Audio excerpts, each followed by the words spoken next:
Deathloop, Near Replicant. Cyberpunk got a nomination. 22474487139. Marvel's Guardians of the Galaxy. Hey, everybody. And we're live. I think we're live. Yeah, we're 10 seconds we in. Audio We didn't even do design an intro, nominees folks. Deathloop, Listen, Forza we're Horizon shooting from the 5, hip here. Ratchet and Clank Rift Apart. We're going to put this on Resident full Evil screen Village, for you, and and you guys can watch with us. Innovation in and then we'll get accessibility, into it. presented by Chevrolet, recognizes games that are pushing boundaries by making our industry available to more people. Selected by a special committee of accessibility experts, the nominees are Far Cry 6, Forza Horizon 5, Marvel's Guardians of the Galaxy, Ratchet and Clank Rift Apart, and The Veil, Shadow of the Crown. Next up, Best Narrative for the best story in a game.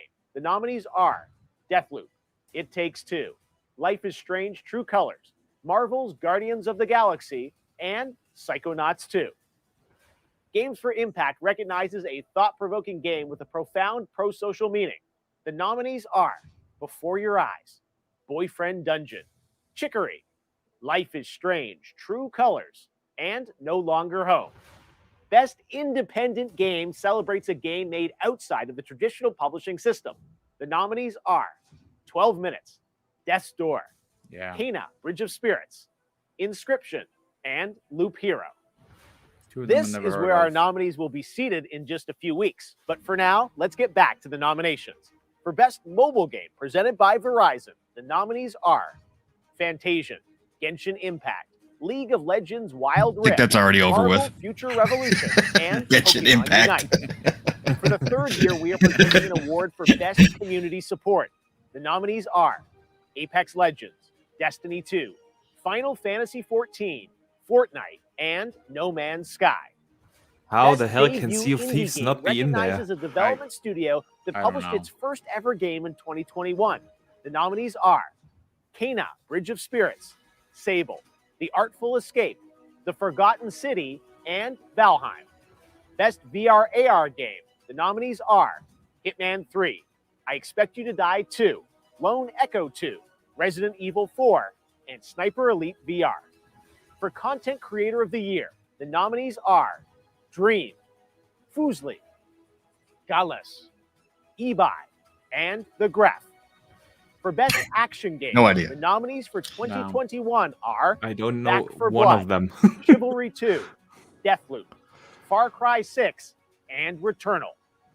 For Best Action Adventure Game, the nominees are Marvel's Guardians of the Galaxy, Metroid Dread, Ratchet and Clank Rift Apart, Resident Evil Village, and Psychonauts 2.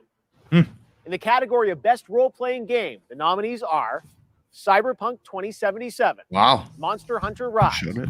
Scarlet Nexus, Shin Megami Tensei 5, and Tales of Arise. Now, before we get to our next categories, let's take a look at what's next in gaming.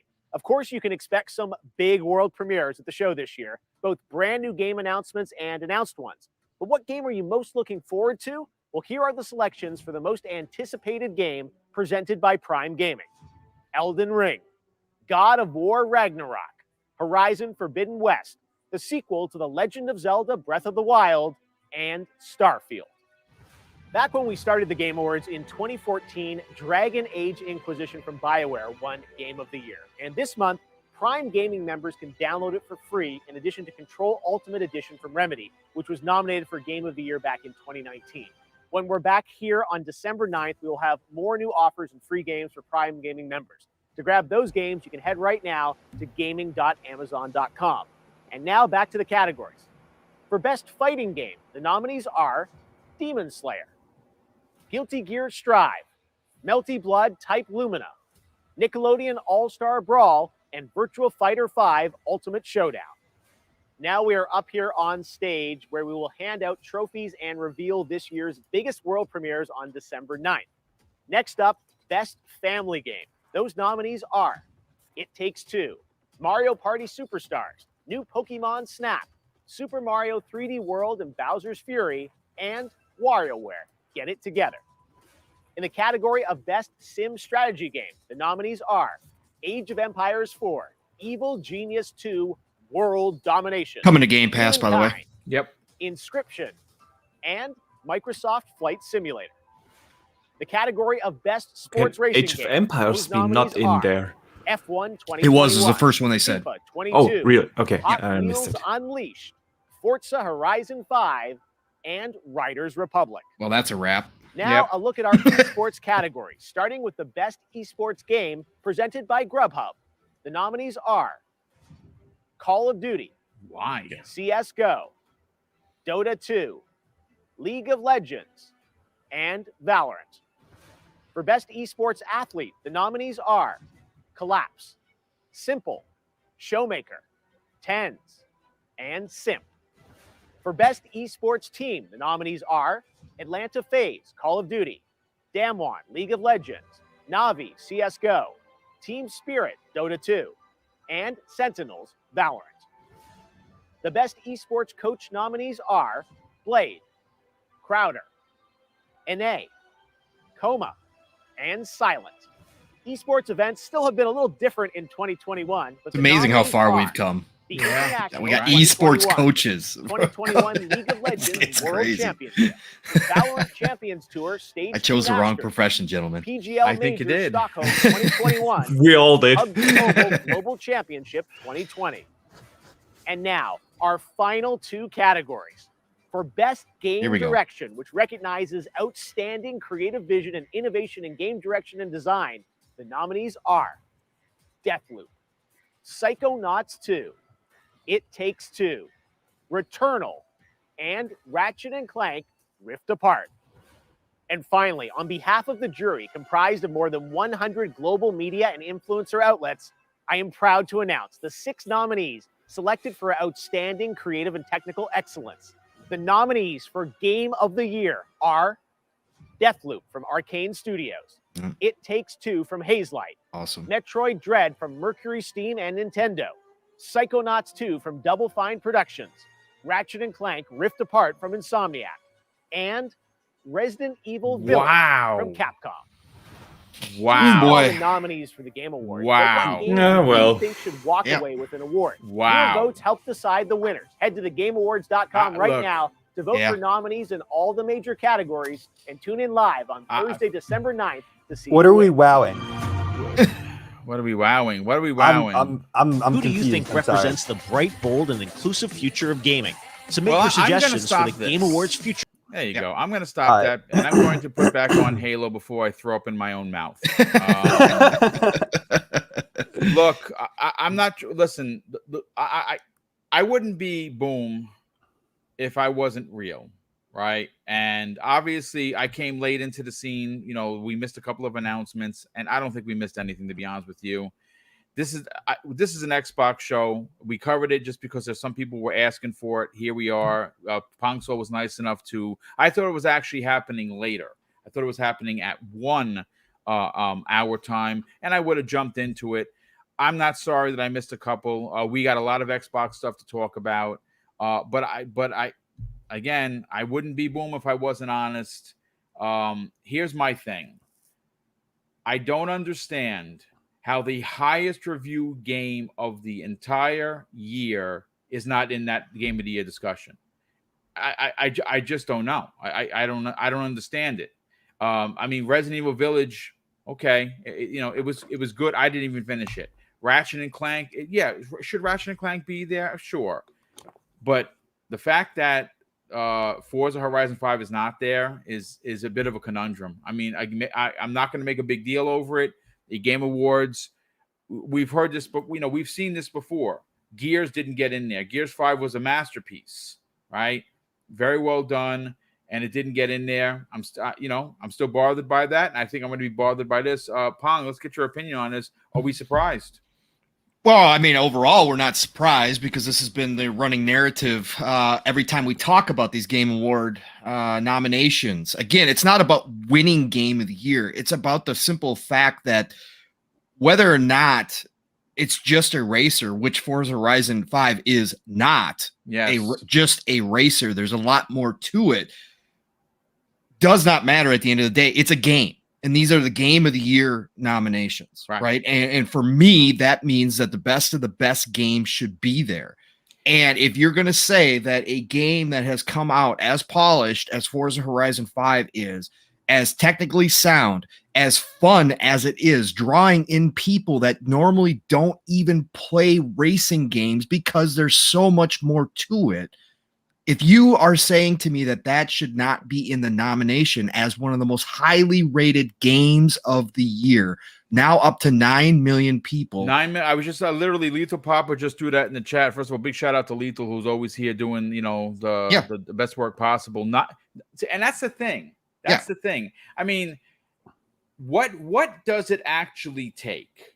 Right? Like you tell me what is necessary for a game like Forza Horizon 5 that has captivated gamers, non-gamers, Xbox fans, non-Xbox fans, practically the world. Today is officially 7 days it's out. It's got 9 million players. Like that, I don't know how many more accolades it needs to be put in the conversation. I just don't understand it. I mean, if you want to talk about sales, does that matter? Does it matter that it has an Xbox logo on it? Because that's what I really want to know. Not to be like a dick or anything, but you have to ask the question. I mean, look at the chat. Everyone is saying it's the PlayStation Awards. I mean, that's the thing about these Game Awards. They are so intransparent. They always only say there are 100 media people or influencers choosing the nominees and later the actual winners. Did they ask you? Yeah, who are these influencers? I mean, yeah, come on. If you go out and ask Pegasus Nation and IGN and Kotaku, obviously these kind of nominations come out. That's a real thing with the Game Awards. They are just not transparent. It's a mystery how they make their decisions, and that's why I can't take the actual awards serious. Gary Duddle in the chat says, "Is Metro paid voting?" Well, that's the whole thing. We don't know, right? There's no like Archimedes just said. There's no transparency on how this process works. And again, for me, the awards, whatever, I watch the award, I could care less. This is about giving the developers and all the people behind these games, the publishers, the credit that's where credit is due. And it's important to them, whether or not I watch the show for the awards or I just watch it for the trailers. And of course, I just watch it for the new game showing. But at the end of the day, it still means something to these people to be able to put that Game of the Year nomination on all future covers when they put out that game in later iterations. It is important to recognize greatness in whatever industry you're in. And for the Game Awards, again, don't call it the Game Awards, then call it the Game Awards except for racers, if that's what you're going to do, right? So I mean, here's the thing. I have the breakdown in front of me. Right. Yeah. This is directly from the Game Awards. This is me not shooting from the hip. This is literally, I went to the Game Awards. According to the Game Awards official Twitter account, Xbox / Bethesda leads everyone with 20 nominations. Yeah. Right. There are 11 nominations for Sony, SIE, Sony Interactive Entertainment. There are 10 nominations for Electronic Arts and Square Enix. There are 7 nominations for both Capcom and Nintendo. There are 5 nominations for Annapurna Interactive, Devolver Digital, Riot Games, Sega Atlas, and Ubisoft. And there are closing out that list, 3 nominations is Bandai Namco, Ember Lab, and Valve. So Microsoft or Xbox / Bethesda has 20 nominations. Now, there are going to be some people that will say, well, boom, there's your evidence. They nominated, a game that's made by Bethesda or Xbox 20 times. They have nine more nominations than Sony. And if you want to come at me from that angle, I hear you. That's not my complaint. That's not my complaint. My complaint, and I have to find it because I want to get who the nominations are for the top 6. I got to find this. Give me a second to find that. And I want to break it down because, like I said this in my review. I said this when we were all playing Forza. If this game gets snubbed for Game of the Year, being the highest reviewed game of the entire 2021 campaign, there's a real problem with the way the Game Awards do these entries or nominations, because I don't understand how a game, again, I'm going to let you continue because you were really on some great points, Pong. It's not just a racer. It is a car PG. That's right. The tag name for it. I have been playing it. I only stopped because of Halo. I hit a level. I'm just a smidge away from a level 106. I've been playing it nonstop. I'm in the Hall of Fame. I got 140 cars, give or take. I love it. I think it is. And you know what's even more insane is that I keep going back to beat other people that keep popping up on my screen, friends that are on my friends list, and it just keeps me going. The hook is there. Yeah. It's actually there, but please continue. No, that's okay, Boom. Thanks for interjecting with that information. Look, it's a genre. It's a genre blending type game, and for it just to be just to be thought of as just a racing game again is a gigantic disservice to what they've created. It really is. Like I said, there are so many people on Twitter, so many people that I play with that don't necessarily like racing games that enjoy and have found fun in Forza Horizon 5. And I think that's the difference. And again, it should not even matter. We shouldn't even be having this conversation. I'm just adding weight to my argument that Forza Horizon 5, if you're going to say it's just a racer and that's why it's not nominated, is wrong. I think that racing games should be able to be nominated just as a whole. I don't care if it's a pure F1 racing game, right? It should not matter. If the game is great and it deserves it, it should be nominated. And I just think look, Keighley has done a fantastic job. I've said this a million times on this show and elsewhere. Whatever your personal thoughts about Keighley is, I get it. But at the end of the day, he's pushed the industry forward. He's done something that a lot of people didn't think could happen. And that has to do with video games going mainstream, but him coming in at the right time with this idea to make an awards presentation like the Oscars or like any other big industry in the entertainment industry type of celebration of it. He did that, and he's pushed it forward to the point now where it is basically like a second E3 because of the millions of people watching the Game Awards. Look, Xbox decided to announce the Series X console on this stage. So, but he's got to also take a step back and say, okay, what are we going to do for the future here? Now that it has gotten so big, how am I going to lend more credence and credibility to my award show and make it right? And you do that by not only disclosing exactly how the process is working, who is actually doing the voting, but you also do that by saying, okay, look, we have an issue here because there are games. We have a game of the year, and we have games that are left out because supposedly there's this invisible wall for a certain genre, right? Yes. Of racing games. And how do we remove that barrier?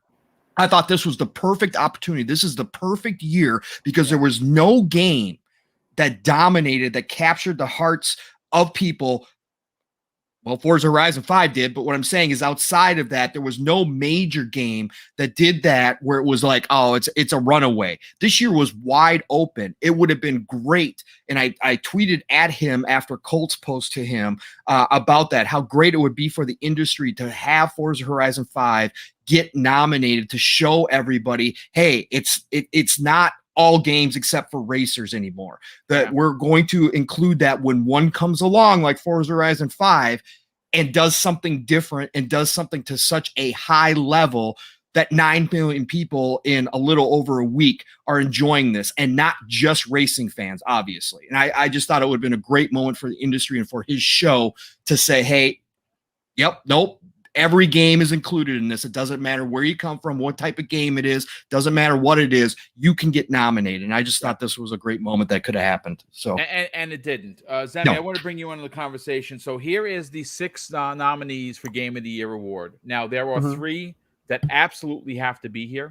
There are 3 that could easily be replaced with Forza.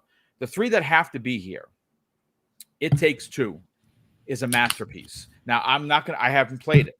I've only heard, I've watched many videos. Me and Mrs. Boom, we're going to play it eventually. It's just in the backlog. It's one of those games that transcends what playing multiplayer is about, right? So that's got to be there. Deathloop, I think, has to be there because it's another game that is just absolutely amazing. It is really an amazing game, right? Psychonauts 2 has to be there. This is a game that is a love letter to anyone that appreciates Double Fine's work, right? This is their unbelievable electronic gift to people that have supported that studio for all these years. The studio that almost never was. If it wasn't for Microsoft buying them, this is a totally different game, right? Tim has said that. So yes, they have to be there. So there's your 3. Now, it kind of could be questioned. Does Metroid Dread actually deserve to be there? Well, that's interpretation. I have it. I love it. Do I think it's a Game of the Year worthy? Potentially. Do I think it's better than Forza Horizon 5? Not on its best day with extra bonus points, right? Ratchet and Clank Rift Apart. Going to be in my top 10. Didn't beat it. I'm at the end. Love it. I'm a platform guy. You guys know that, right? So I love platformers. Love Insomniac. Does it deserve the nomination? I actually think it does. Now, here's the question. Is it better than Forza? The answer is it is not. It is not. And finally, no bigger Resident Evil fan on this panel, in this community, right here. I have Resident Evil stuff going back. But you know what? Let me get your opinion on this, Zemi. What are your thoughts? Yeah, I mean, I get your guys's I don't know if anger maybe is the correct term, but I get why you guys are a little upset, right? But the thing to remember with game reviews and award shows and anything like that is that this is all objective, right? My personal game of the year is Life is Strange True Colors. I absolutely love that game. I would love to see it win Game of the Year, but it didn't even get nominated, right? But I'm not, I'm not going to call foul or anything. It's just the way that they gain their their nominations is that they go to big media outlets and large influencers, and they, ask them for their opinion, and then of course we all as gamers then get to go and vote on these nominations. Ultimately, it's a popularity contest with very specific rules. Does it suck that Forza isn't on there? Yeah, it does. But it did get nominated for best sports game of the year, and hopefully it wins that category. Just looking at the other things it was running up against, I kind of definitely believe that it should win that category, if nothing else. But one thing I said, a few weeks back, or maybe it was even last week, is that, this year we haven't really seen any just huge 100%, like this game absolutely deserves to win this award, right? Like we have seen in, previous years. Like if Starfield came out this year, I think that, a lot of people would probably be thinking that Starfield deserves to get Game of the Year, just because I think that game would just be put on a different, in a different category than the rest of these. But I'm happy that Psychonauts got the nomination. I think it is very deserving. Deathloop, haven't played it. I know a lot of people really enjoyed it. It Takes Two. I still haven't played that, but I did play A Way Out, and that game was phenomenal. And I'm sure It Takes Two is as well. I've heard amazingly good things about it. I don't know if Forza is so much better than any of these other games. I like Forza, I really do. But I don't like it enough to say that it is, definitively better than Resident Evil Village or any of these other games, right? Only so many of them can be nominated. And it just didn't get it. So I mean, I'm just, I'm not upset. I'm not outraged or anything like that. I just, I see it for what it is. And what I will say to like all the people that, they're kind of shouting, it's a PlayStation show, to Boom's point, Xbox, games or games under the Xbox, umbrella have the most nominations. And, you know, even looking at Game of the Year, I understand that Deathloop was released on PlayStation, but it is an Xbox game, right? And Psychonauts is as well. Whereas, if I'm not mistaken, the only PlayStation game that's really on there is Ratchet and Clank. So they're leading in nominations for Game of the Year, you know, just games that are created by Xbox Studios. So I don't know. I'm not upset about it. I get everyone, you know, why everyone's a little upset and so on and so forth. But I think at the end of the day, you know, it's very objective. It's very opinion based. And, you know, 9 times out of 10, all the people that do care about these award shows, they're not going to be the happiest whenever they see Game of the Year, whatever it is, because we all have in our minds what we think the Game of the Year is. And usually what we want the Game of the Year to be isn't actually what gets nominated and given the award. Look, here's the thing. The word outraged, I don't get outraged. I'm 51 years old, right? Like, there's real life behind me, and there's real life I mean, folks, literally 15 minutes before I was doing this show, I just got done cleaning the bathroom. That's real life, right? Like, I take care of my house because I don't want my wife to have to do it. That's real life. So am I outraged? Nah, I'm not outraged, but I'm disappointed. I'm disappointed in Jeff. I'm disappointed in the Game Awards. And I'm disappointed in the industry. And the reason is everything that Pong Soul said. If there was going to be a racer, one racer that could buck the expectations of, it has to be an action game, a third-person over-the-shoulder, story-driven game, an indie type game. If there was going to be the one goddamn game to do it, it would be Forza Horizon 5 for a multitude of reasons that could be a podcast on its own, right? So outraged? No. Extremely disappointed? 100%. And like I said, I've defended Jeff. I don't agree with a lot of stuff that he does. I mean, I'm going to catch him on Super Chats because there's one particular one here that's very interesting. I don't know if this is fact, so bear with me. It comes to us from Dan Lazaro. And he says this after dropping a $5 super chat, and maybe Box and Burger could answer this question.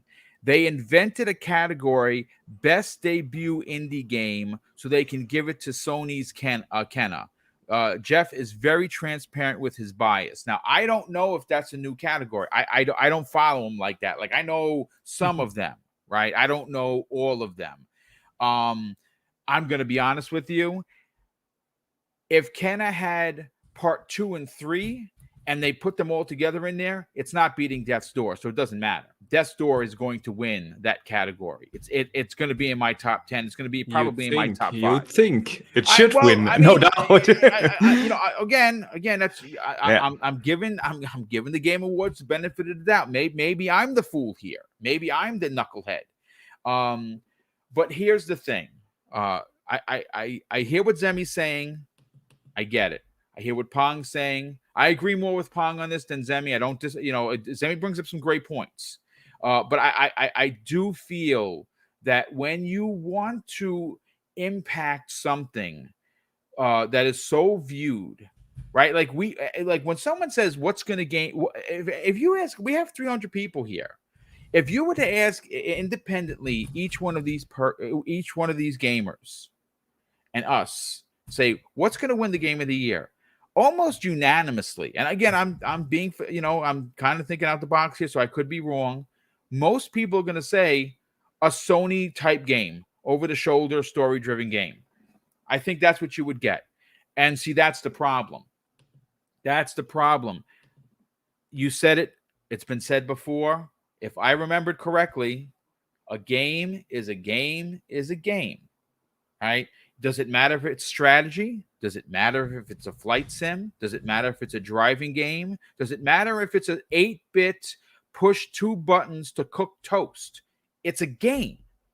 And these are not the Adventure Game Awards. They're the Game Awards. And when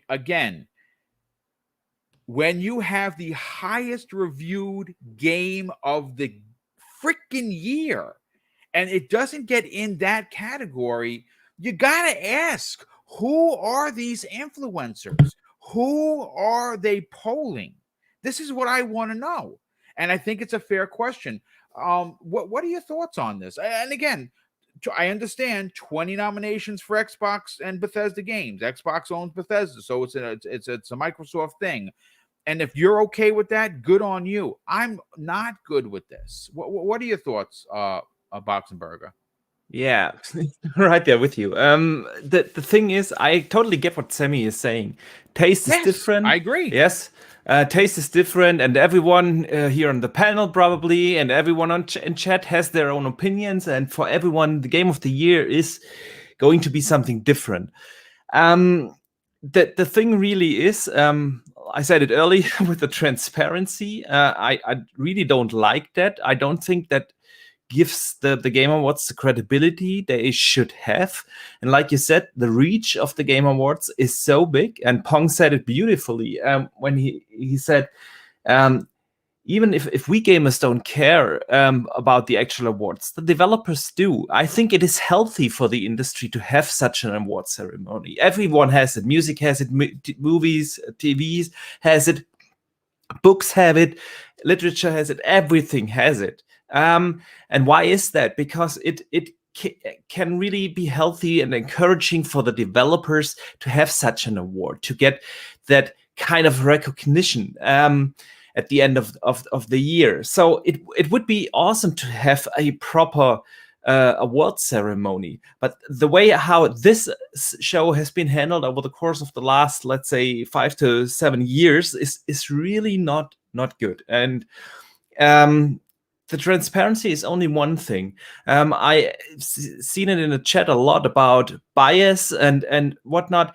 It's not just that we all have that underlying feeling that there is a certain brand bias. It's also that it like you said, Boom, that only certain genres seem to be eligible to be nominated. And like Pong said, and I agree here fully, wouldn't it have been so awesome for the Game Awards themselves to be able to say, hey, it doesn't matter what kind of game you are. You are the highest rated game of the year. You have probably the biggest player base within in the launch week. I can't think of any other game this year that had that many players in its first week.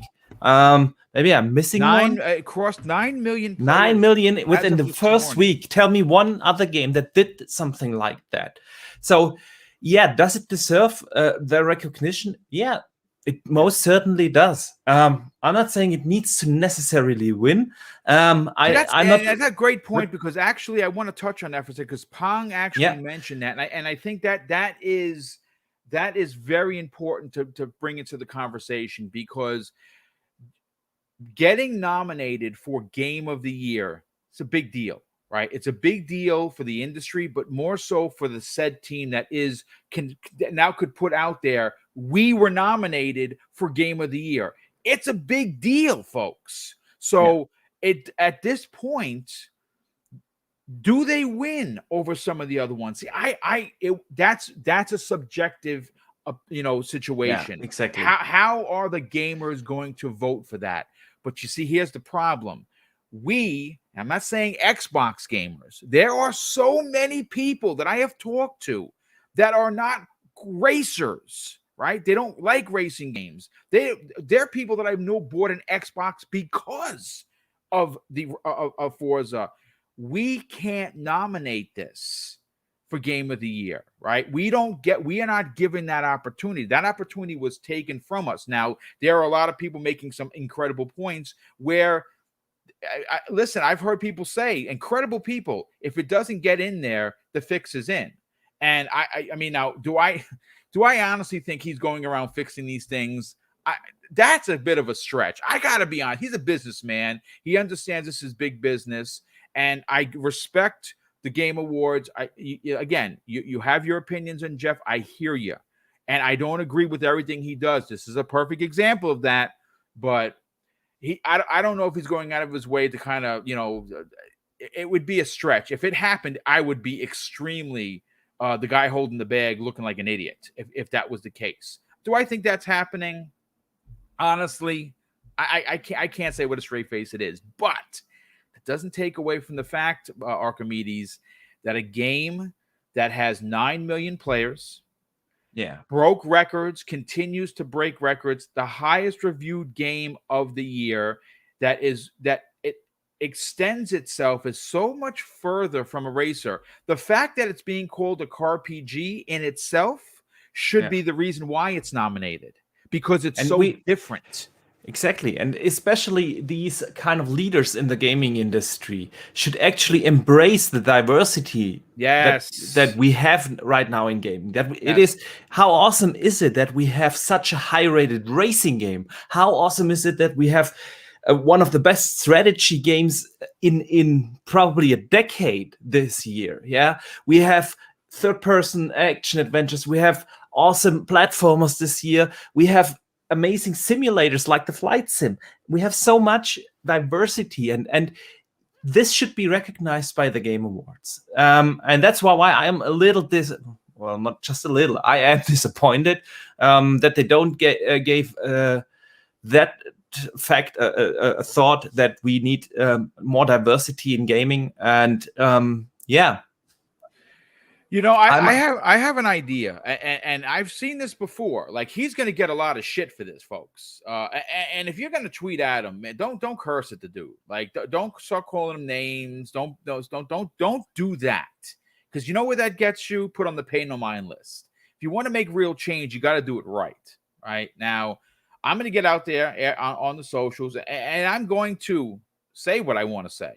Now, if this gets me disqualified from the thing I had put in for the top 50 creators, then that's so be it. Then I'll live with that, because I'm not getting picked anyway. That's fine, right? But I'm going to voice my opinion in a proper manner, because that's how I do my business.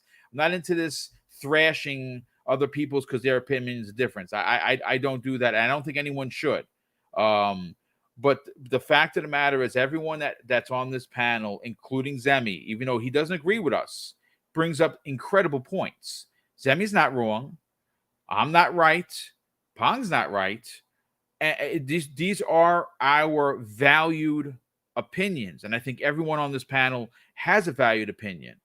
But I do have to say, when you start lining up the things that are going right for this game and Playground, it, to me, and I think Archimedes actually said this, it does send a poor message to the developers of the industry.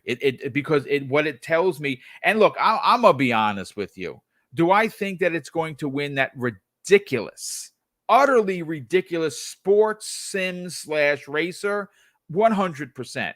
And if it doesn't, then we're gonna have a real. Then we riot, right? Then we start knocking down doors. But it almost seems like it's a pity thing. Oh, just put it in there and it's going to win, and hey, everyone will just shut up. No, that's not good enough, man. I'm sorry. Again, outraged, no. Extremely disappointed. Yeah, man, I really am. But I don't want to spend 3 hours on this. We have an entire show. It already got hijacked. No.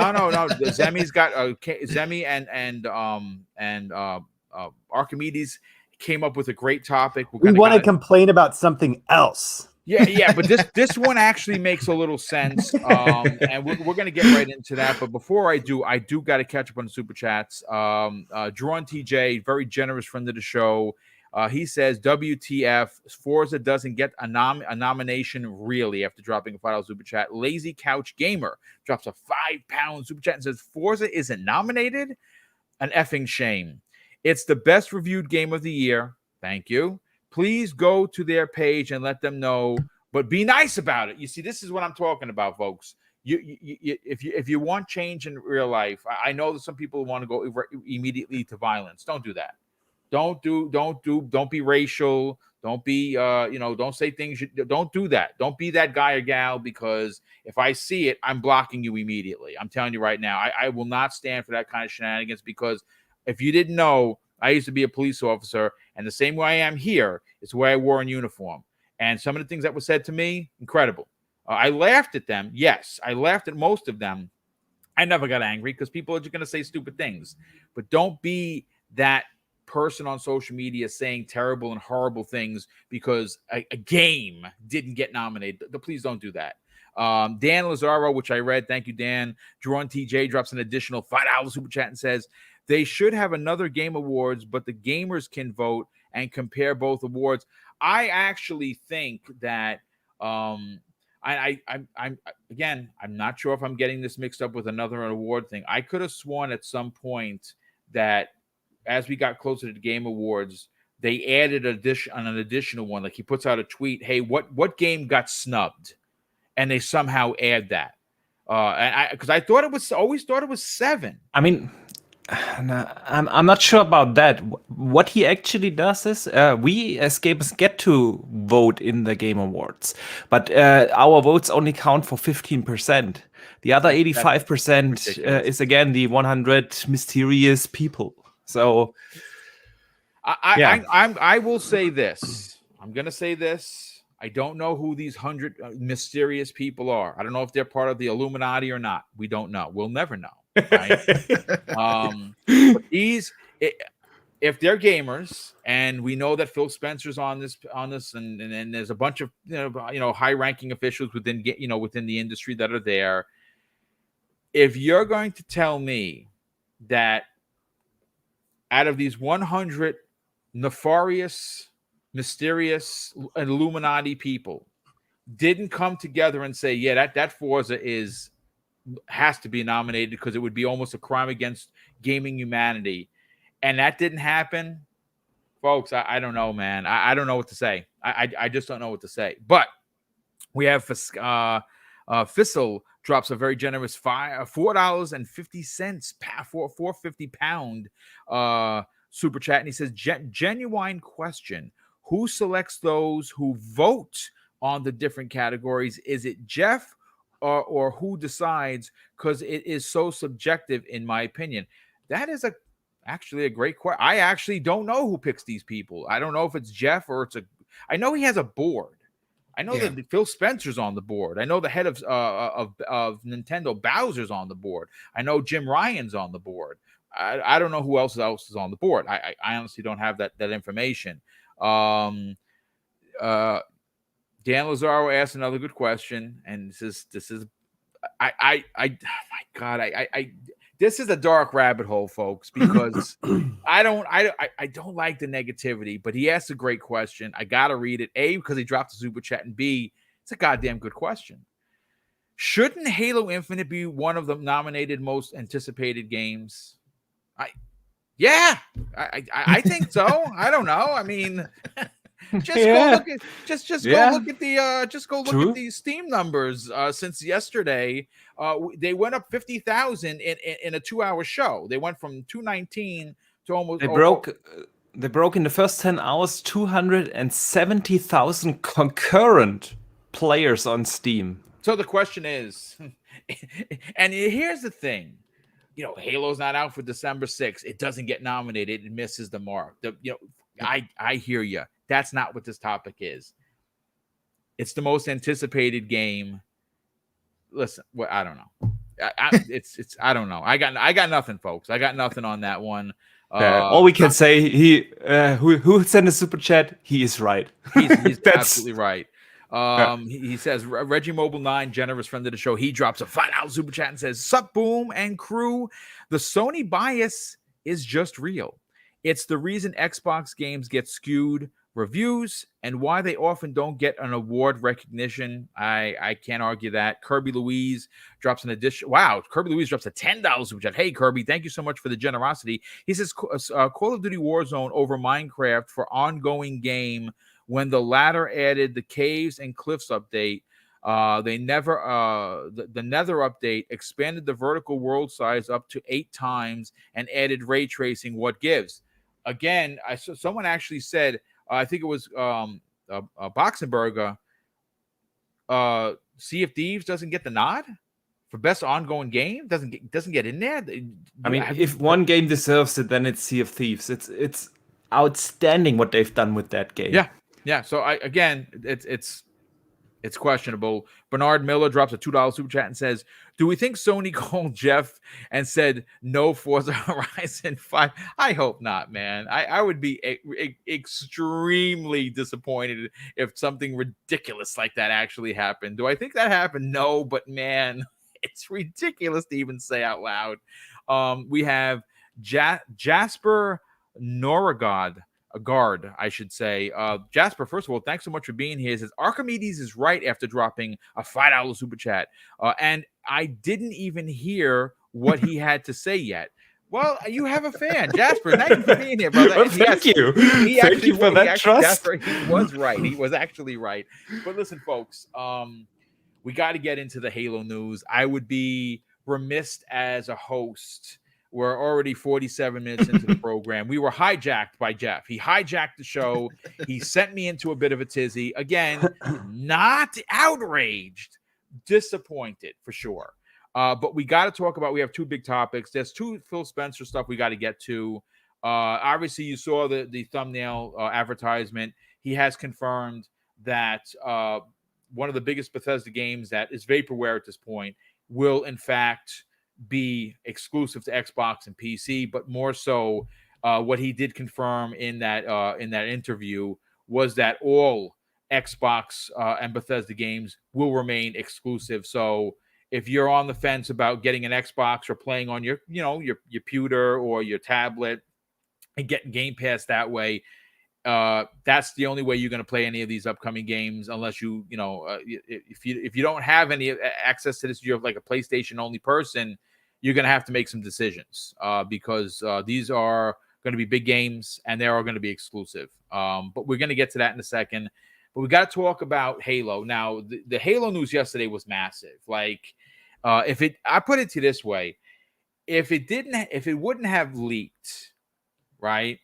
I think it would have been as big as the reveal of the Series X and Hellblade 2. Like, I think it would have been that level ridiculous. But it did, Jeff was out there talking about it. Guys from the Iron Lords were talking about it. I was talking about it. So that we did hear it. You know what? I'm going to be honest with you. Even if I had an inkling, it's still one of the biggest things to happen in gaming this year.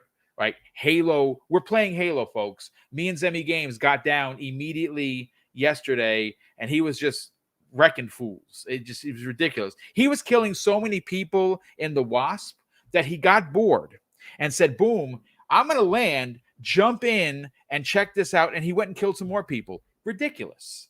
He's an assassin. Very mild-mannered man. Devastating on the battlefield. But as great as that news was, as amazing as the game plays, it's polished as F. I'm loving it. I didn't get a chance to play. It's just life, folks. I got 2 games in. I did get, thanks to Cybernox, who's probably listening. Oh, what time is it? 10 minutes. Okay, before I get into that, folks, go to the store in Halo Infinite. There is a free outfit that looks like Captain America. It's red, white, and blue. If you go into the store, go to the left side of the screen. You're going to see, I think it's CS something offers. Click on that on the left-hand screen. When you get in there, you're going to see a bunch of skins, right? I'm going to tell you how much I already spent. It's ridiculous. But I look at the skins, scroll down to the bottom. On the bottom part, on the corner, on the left-hand side, you're going to see an outfit that's going to say 0. You can buy it for 0. It's red, white, and blue, and it comes with a skin for the gun and a tag for when you're online. It's free, but it's only free for 9 more minutes, according to Cybernox, who is a part of Primetime Gaming. We all jumped. You got it last night, Pong.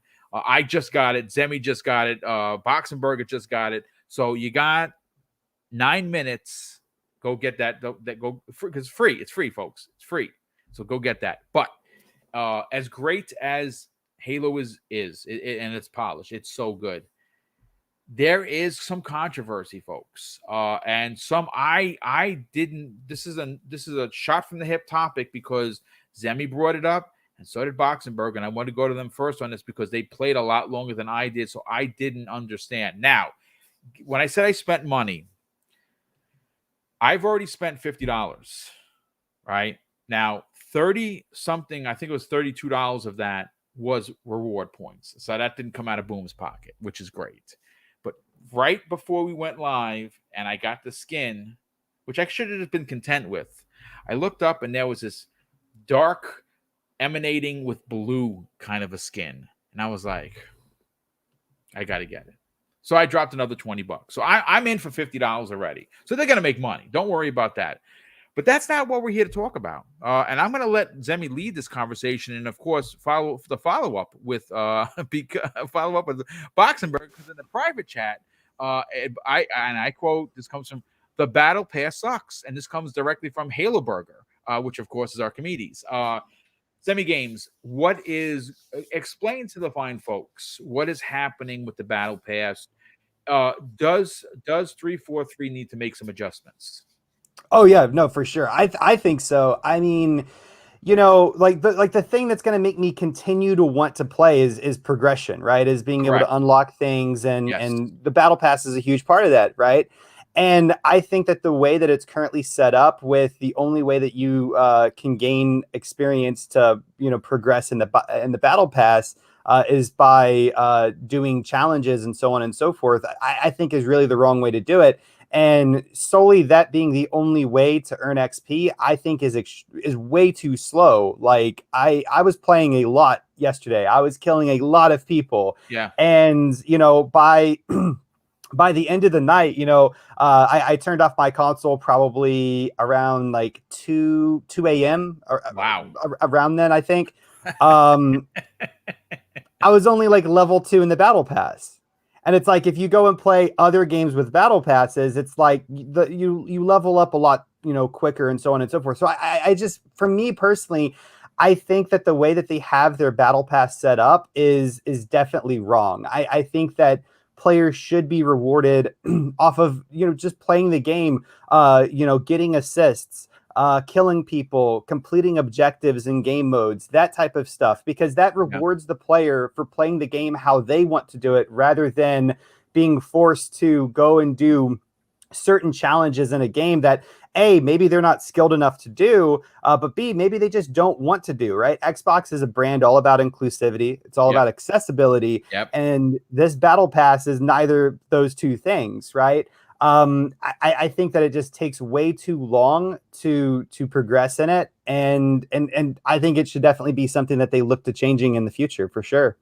I love the way you position this, because I would agree. I think that the challenges that are the high mark of progression really should be the bottom part. I think that as a player, if I'm playing your game and I'm spending 4 hours in your game, and I have no level progression, that's ridiculous.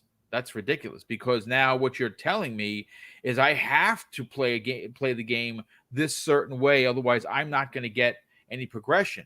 That's not why I play games. Or very, very little progression. Or right? Little Because progression. like one of the challenges, like I think like the daily challenge yesterday was just completing matches, right? You don't have to win them, you don't have to lose them. It doesn't matter if you win or lose, right? You just, by playing through the entire match, you gain XP. But even with just that one challenge, it just takes so long to gain any XP. Like the bar barely moves. Yeah. I mean, that's a problem. And of course, this is the beta, right? So they're going to be listening, and they did make a lot of changes based on the flighting. So again, reach out to 343, which I intend to do, and say, hey, listen, the progression, because here's the thing.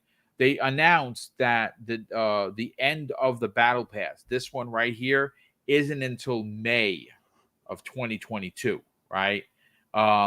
So I would like to believe that I will hit level 100 by then. I hope so. But if it's this again, I think it should be a combination of the two. I think both the objectives, like get a triple kill, get you this much points. Now there are going to be some people that can't do that, and that's fine. Mm-hmm. You can't do that. That's okay, because that's hard to do, right? But there has to be the same amount of level progression that's even. If I get a triple kill, I get this many points. But if I play for 4 hours and I get 19 kills, I should be getting the same amount of leverage, if you will. Let's bring in Archimedes. Archimedes, I mean, obviously, you had some very difficult, very strong points. I want you to continue that right now. Do they need to make some changes? Oh, I think 100%. And I've taken it to Twitter earlier today, and I've got nothing but agreement. I haven't seen one single guy who is satisfied with the progression system in the Battle Pass. And yeah, I mean, Sammy already explained a little bit what the problem is. It's purely objective based. So you only get XP for doing certain objectives, like shoot someone with a battle rifle in the left hand and then do 3 jumps. And that's when you get XP. I played earlier today for 3 hours and I didn't get any XP, 0 XP within 3 hours. You don't get XP for finishing up matches. There's one objective, again, finishing a quick match. That's it. You get the 100 XP. After that, you can play as many matches as you want. You get 0 XP for that. That's not cool. No. That's not rewarding for the average gamer. And I've seen out there, and that's a very valid point, that they have to kind of stretch the progression a little bit out, because they said the first season is going to last for 6 months now, not 3, how they originally intended. So they have to make it a little bit slower. But on the other hand, that to me is punishing the gamer. Then you know what I'm saying? Yeah, exactly. That to me is punishing the gamer. That is punishing the gamer, and I have 0 sense of progression and 0 sense of reward for playing that game with the Battle Pass. So I don't see the point in why I should buy the next one, and I think that's not healthy for a game. Yeah. Other than that, I want to put it out there. The game is absolutely awesome. Yeah, I love it. Yeah, for sure. It's not super polished. I don't want to get people off and say here I'm hating on Halo. I'm definitely not. I'm having a blast. It's amazing. I just don't like the Battle Pass progression system, and I haven't seen anyone say that it's a good progression system or anything, or trying to defend it. It's simply not good. And it would be an easy fix. They could simply add certain XP rewards for actually playing simply the game, for finishing the game first or whatever. You can add XP to that, and you can still keep your objective-based XP system for those who want to progress in the Battle Pass really quick. And so it would be an easy fix. Let's hope they listen to us. And I do have one other suggestion while we are at it. They should also allow us to turn off crossplay with mouse and keyboard players, aka PC players. I'm glad you said that. That's incredible. I saw a lot of people complaining about that in my feed. Here's the thing. I get it, right? Like, you want everyone to play together, but PC players have more than enough people to play with, right? Like, there's more. There were last night, but by the time we closed down the show on Steam, there was 260,000 concurrent players on Steam last night. They're not hurting for players, for challenges. They can go and mouse and keyboard to shit up each other all they want. I want to play on the console now. Yeah. Again, my skills as good as when I was 30, probably not. But I think that, again, Zemi opened up this conversation with inclusion and having the ability to make choices. Having a choice to play with who you want to play with should be there. What are you going to say, Zemi? Well, I was going to say there actually is an option for selecting the crossplay. I jumped into a game of ranked last night. And by the way, it's only possible in ranked. So yeah, but I don't want to even play let ranked. me turn it off.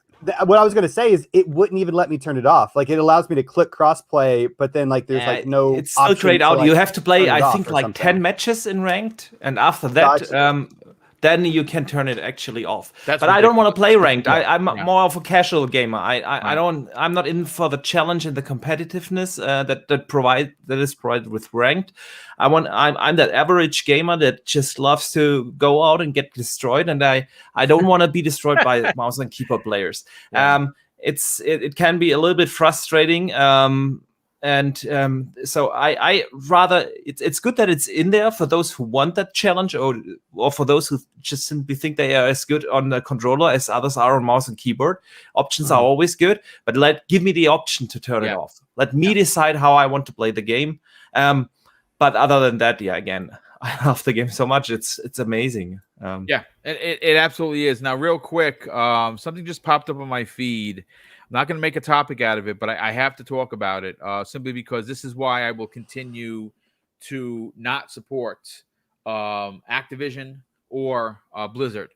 A report that has just broken as it alleges that Activision's boss, Bobby Kotick, not only knew about the misconduct that was occurring in his company, but made death threats regarding it. I guess maybe people that were going to make, I guess they were going to, according to the report, that he made death threats. I don't know who to, but it's in regards to the misconduct. It's also claimed that Kotick withheld multiple sexual misconduct allegations from Activision's board.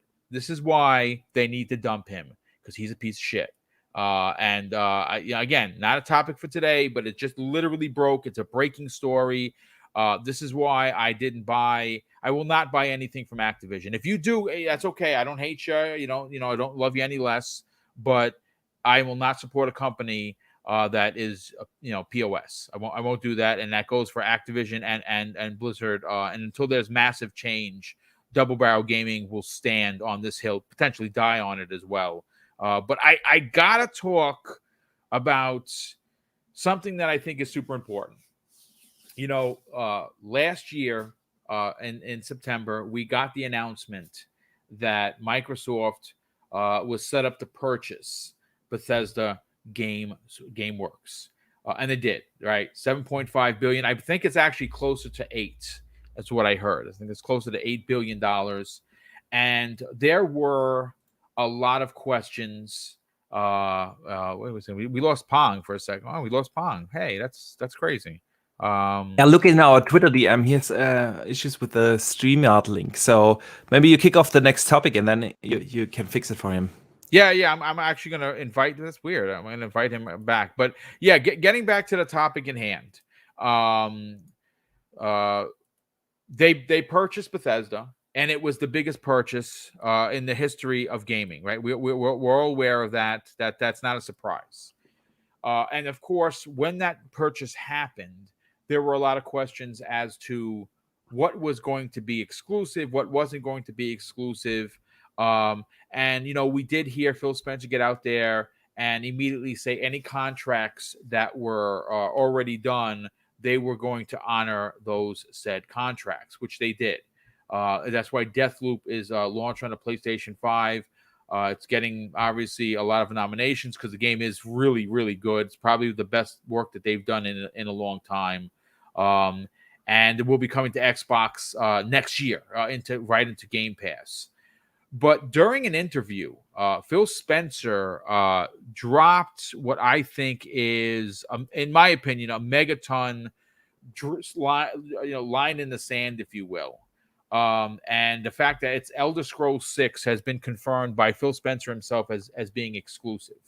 And this is what he actually had to say while asked. He was doing a sit-down interview with GQ magazine to celebrate the 20 years of Xbox.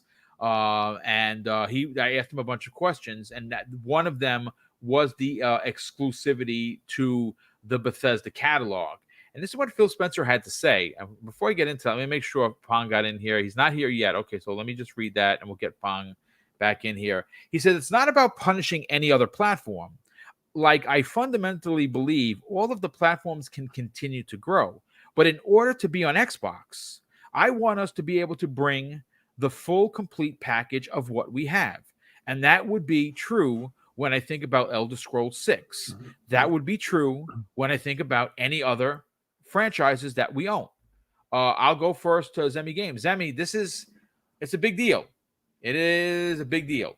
Again, Elder Scrolls 6 is currently vaporware from what we understand. That was a big article that we didn't talk about that launched late last week with God Howard talking about they had to make a decision on what they wanted to do. What did they go full in with Starfield, which is new IP, or did they kind of half cock it and start on something else?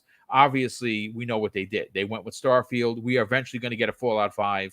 We're eventually going to get an Elder Scrolls 6.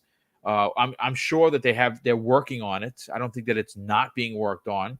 It's probably not in playable format for sure. But hearing Phil Spencer come out and confirm without a shadow of a doubt that the entire Bethesda catalog that is not contracted to release on any other platform will remain on Xbox. What does that say to the industry? Is he going to upset a subset of gamers, specifically PlayStation gamers who only support that console? Yeah. Oh yeah, he's going to upset them. Or I mean, here's the thing, right? We all play games, and we love the games that we play. And Elder Scrolls is one of those games that, for a lot of players, it has a huge emotional impact. A lot of people have a very strong emotional connection to Elder Scrolls, myself included. I absolutely love the franchise. And, there are also a lot of gamers that only play on PlayStation, right? They prefer that platform for whatever reason. It may be the controller, it may be the other games, it may be their friends that they play online with, or whatever it may be. And they may just really not be interested in purchasing an Xbox. But overall, I think that, there are going to be a lot of players that are upset by Xbox's decision not to publish Elder Scrolls on PlayStation.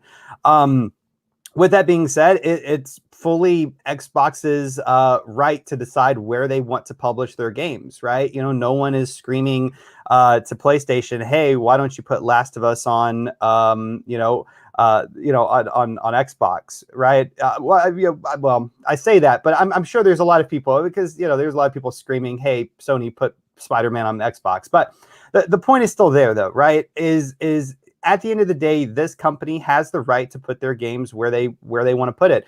Whenever, this news wasn't publicly available and Phil Spencer hadn't come out yet and basically made this statement, which he's made multiple times, mind you. Yeah. And that's a great, once again, Zemi, you're knocking it out of the park today. Fantastic point, because he has talked about this on numerous interviews. As a matter of fact, I've seen several people in Neo GameSpark, good friend of the community. If you don't follow Neo, you're doing it wrong. The guy is amazing. He has an incredible YouTube channel. He actually wrote something pretty interesting yesterday on Twitter. He says, with all the questions you could ask Phil Spencer, why do they keep asking him the same questions?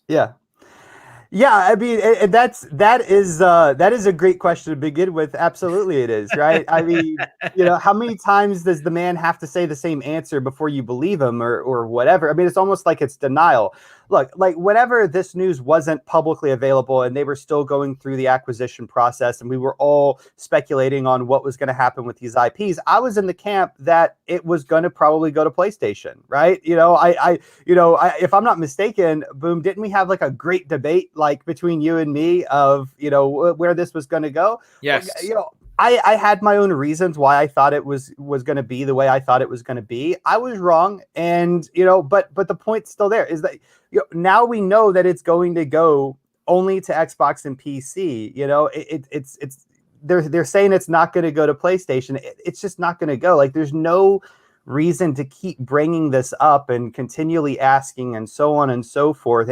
Honestly, at this point, it's just something that exists. It happened. It's a thing. You just got to live with it, right?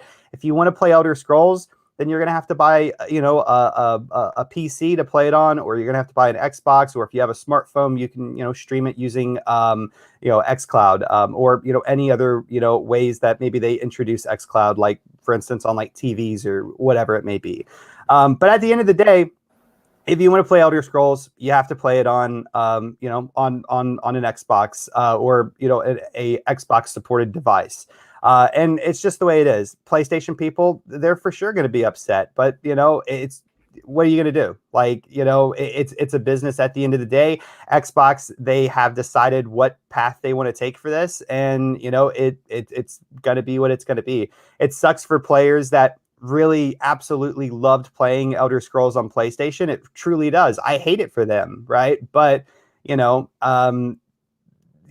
doesn't look like it's going to change. And, for all these people that continually believe in their heart of hearts that Phil is lying or that Xbox is really going to put it on PlayStation, I mean, honestly, I think at this point it's time to mature up a little bit and stop being a bozo, because it's probably not going to come to your platform after all the times that it's been said, no, this is going to be Xbox, right? This is going to be an Xbox platform. It's not going to come to PlayStation.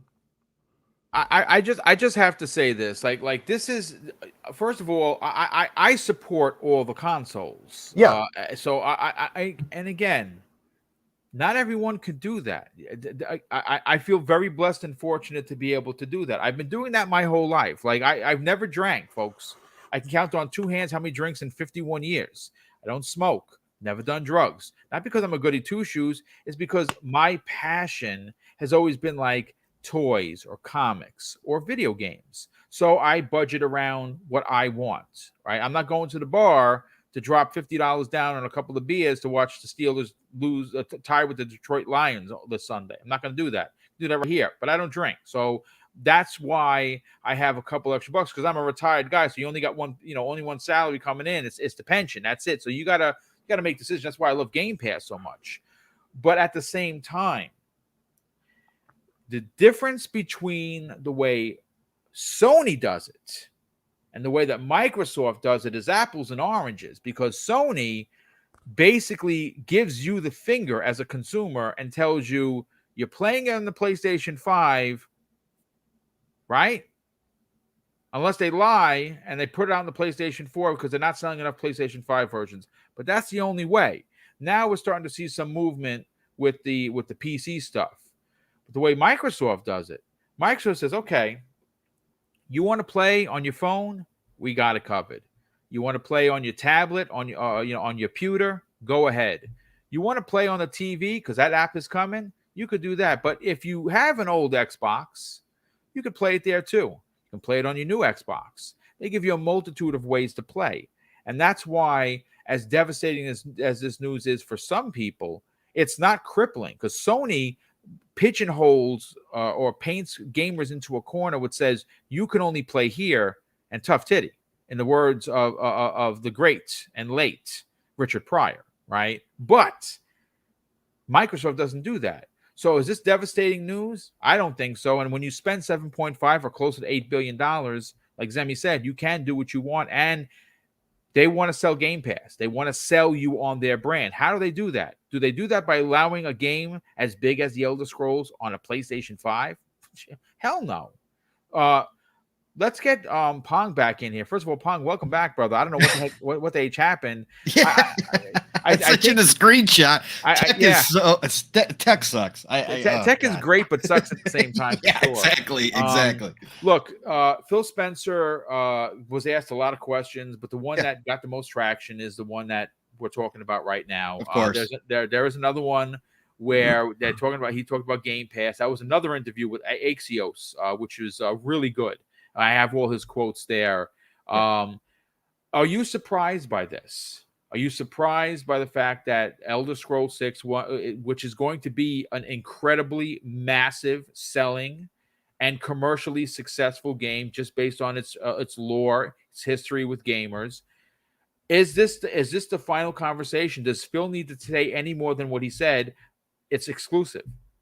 Oh, the final conversation happened a long time ago. I'm shocked that we're still having this talk at this point. I don't understand what people think is going to happen. Look, I don't personally like exclusives. I'd like one box where I can play every game on. Okay, that'd be fantastic, right? And we're getting to that point. Eventually, we might all just have PC that plays everything. Okay, but right now that's not the case. This is business. At the end of the day, Xbox, Microsoft Corp did not go out and make this investment to continue to put these games everywhere.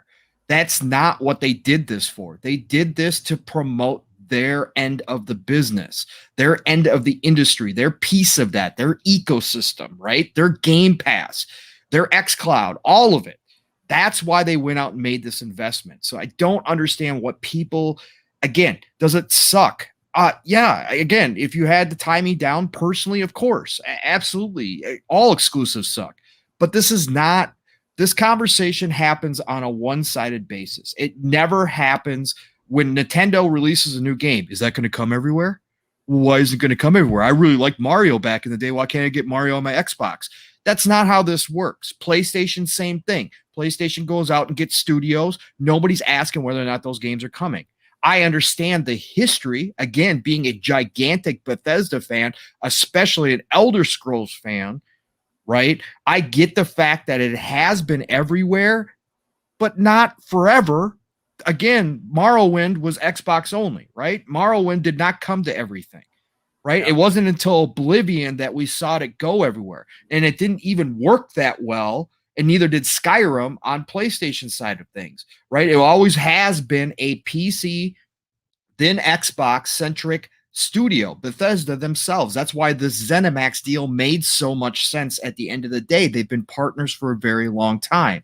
So I understand that when you say, well, a game's got history everywhere. Well, that's great, but this is still business, okay? This is still a business, and Microsoft, Xbox went out and did what they needed to do to improve the quality of talent and to get these absolutely gigantic IPs underneath their umbrella to push their ecosystem.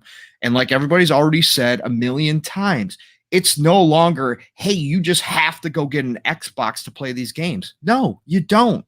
Right? You can play it on your phone. You're going to be able to play it on your app, on your TV at some point. You can go get a PC, or if you already have a PC, you can experience these titles. It is the most open of all the companies out there. It is the most open and accessible with its games because they want to allow more people to experience it. They want 2 billion, 3 billion people. However, if you personally choose, or you're just in the position where you have to choose one system or another, and you don't have the ability to go get another one, I understand that. And I'm sorry for you that you're not able to go ahead and experience these games. But right now, for me personally, my budget, I had to choose. I had both systems pre-ordered. I got my digital PS5. I sold it. Why? Because it was better for my family at this point in time, right? I could not justify the cost. Right. So therefore, I chose, and I can't go play Spider-Man, right? I can't go play Ratchet & Clank. I can't go play Returnal. I can't play those games because that's a choice I had to make. And so, again, I do feel bad for you. But again, at the end of the day, Xbox is giving you more ways to play these games than anybody else currently out there. And so they have to do this. They have to do this because this is how the business is set up, right? They're not going to sit here and just put it everywhere just because it has history on other consoles and then go ahead and say, well, you know, we feel bad for those people, so we're just going to put it out there. No. They want people to come in their ecosystem because they're trying to grow something special right now. They're doing something that nobody else within the video games has tried before, which is this subscription service. Yes, there's been others like it, like EA, blah, blah, blah, but not to this size, right? They're trying to grow this to be, again, I always hate the Netflix comparison, but it's the one that most people understand. The Netflix of gaming, Disney Plus. It's the easiest one. It's the easiest one. But at the end of the day, they're trying to do something beyond the scope of this ecosystem that they're looking to create is beyond anything anybody's tried before. And so they're going to need these advantages. And right now, one of the advantages is having Bethesda underneath their umbrella, having an Elder Scrolls 6 be exclusive. Phil made this clear. He's made this clear multiple times. Yes. Again, he's not going to back himself in the corner. That's why he's chosen his words carefully. But anybody that understands how this all works, that takes a look at the industry as a whole from that satellite view and understands the business side of things, can read between the lines. We all knew what he was saying the first time he said it, right? That's just the way it is. Anything that is not contractually obligated. Yes. And obviously, again, he talked about the legacy titles. That means games that are already on other systems, they will continue to support. So again, right there, he told you all, Elder Scrolls 6 is not a legacy title. Elder Scrolls, you could say, well, that's a legacy franchise. Yeah, he said legacy title. Elder Scrolls 6 is not on another platform because it's not even made yet. Guess what? It's coming to Xbox, it's coming to PC, and that's where you're going to have to play it at. So 7.5, almost $8 billion, I think is what the final number was. It was like 7.9. Yeah, it was just under $8 billion. Yeah, just under $8 billion. You don't go make that investment and then just give it back and just keep the status quo. Okay, you do that for a reason. The games are available over here. You know, again, feel bad for you if you don't have the means or you've made the choice to lock yourself into one system. That's the way it is. If I want to play Nintendo games, I have to go buy a Switch. If I want to play PlayStation games, I have to go buy PlayStation 4 or PlayStation 5. Period. End of story. That's the way it is. Same goes here. Sorry. Again, this is competition. This is business. They're trying to do something special here. They're trying to give more accessibility to more people. If you just hate Xbox so badly that you're not willing to play it anywhere else, well, then that's a personal choice, and that's something that you got to deal with. I can't believe we're even having this talk still because it's over with. Again, anybody at this point going forward, I really don't know why anybody would ask Phil this question again. And guess what? There's going to be more acquisitions down the road. Yeah. And if these reporters and these media types, again, I understand too, they have a business as well, and their business is clicks. They're going to get the clicks with these type of questions. So I understand why they come up with these headlines. But if you're going to go into every interview after the next acquisition and ask Phil if it's going to be exclusive, you're wasting your time and you're wasting your readers' time, and you're doing disservice to the people that read your stuff. Ask real questions, ask stuff that really matters. Let's end this exclusive talk and just be done with it. If a game so happens to come out on every system because they decided to launch it, then write your article and say, wow, this is great. This is fantastic. Can't believe they made this decision to do this. But until that happens, just assume they're all exclusive like you do with Nintendo and Sony. Period. Yep.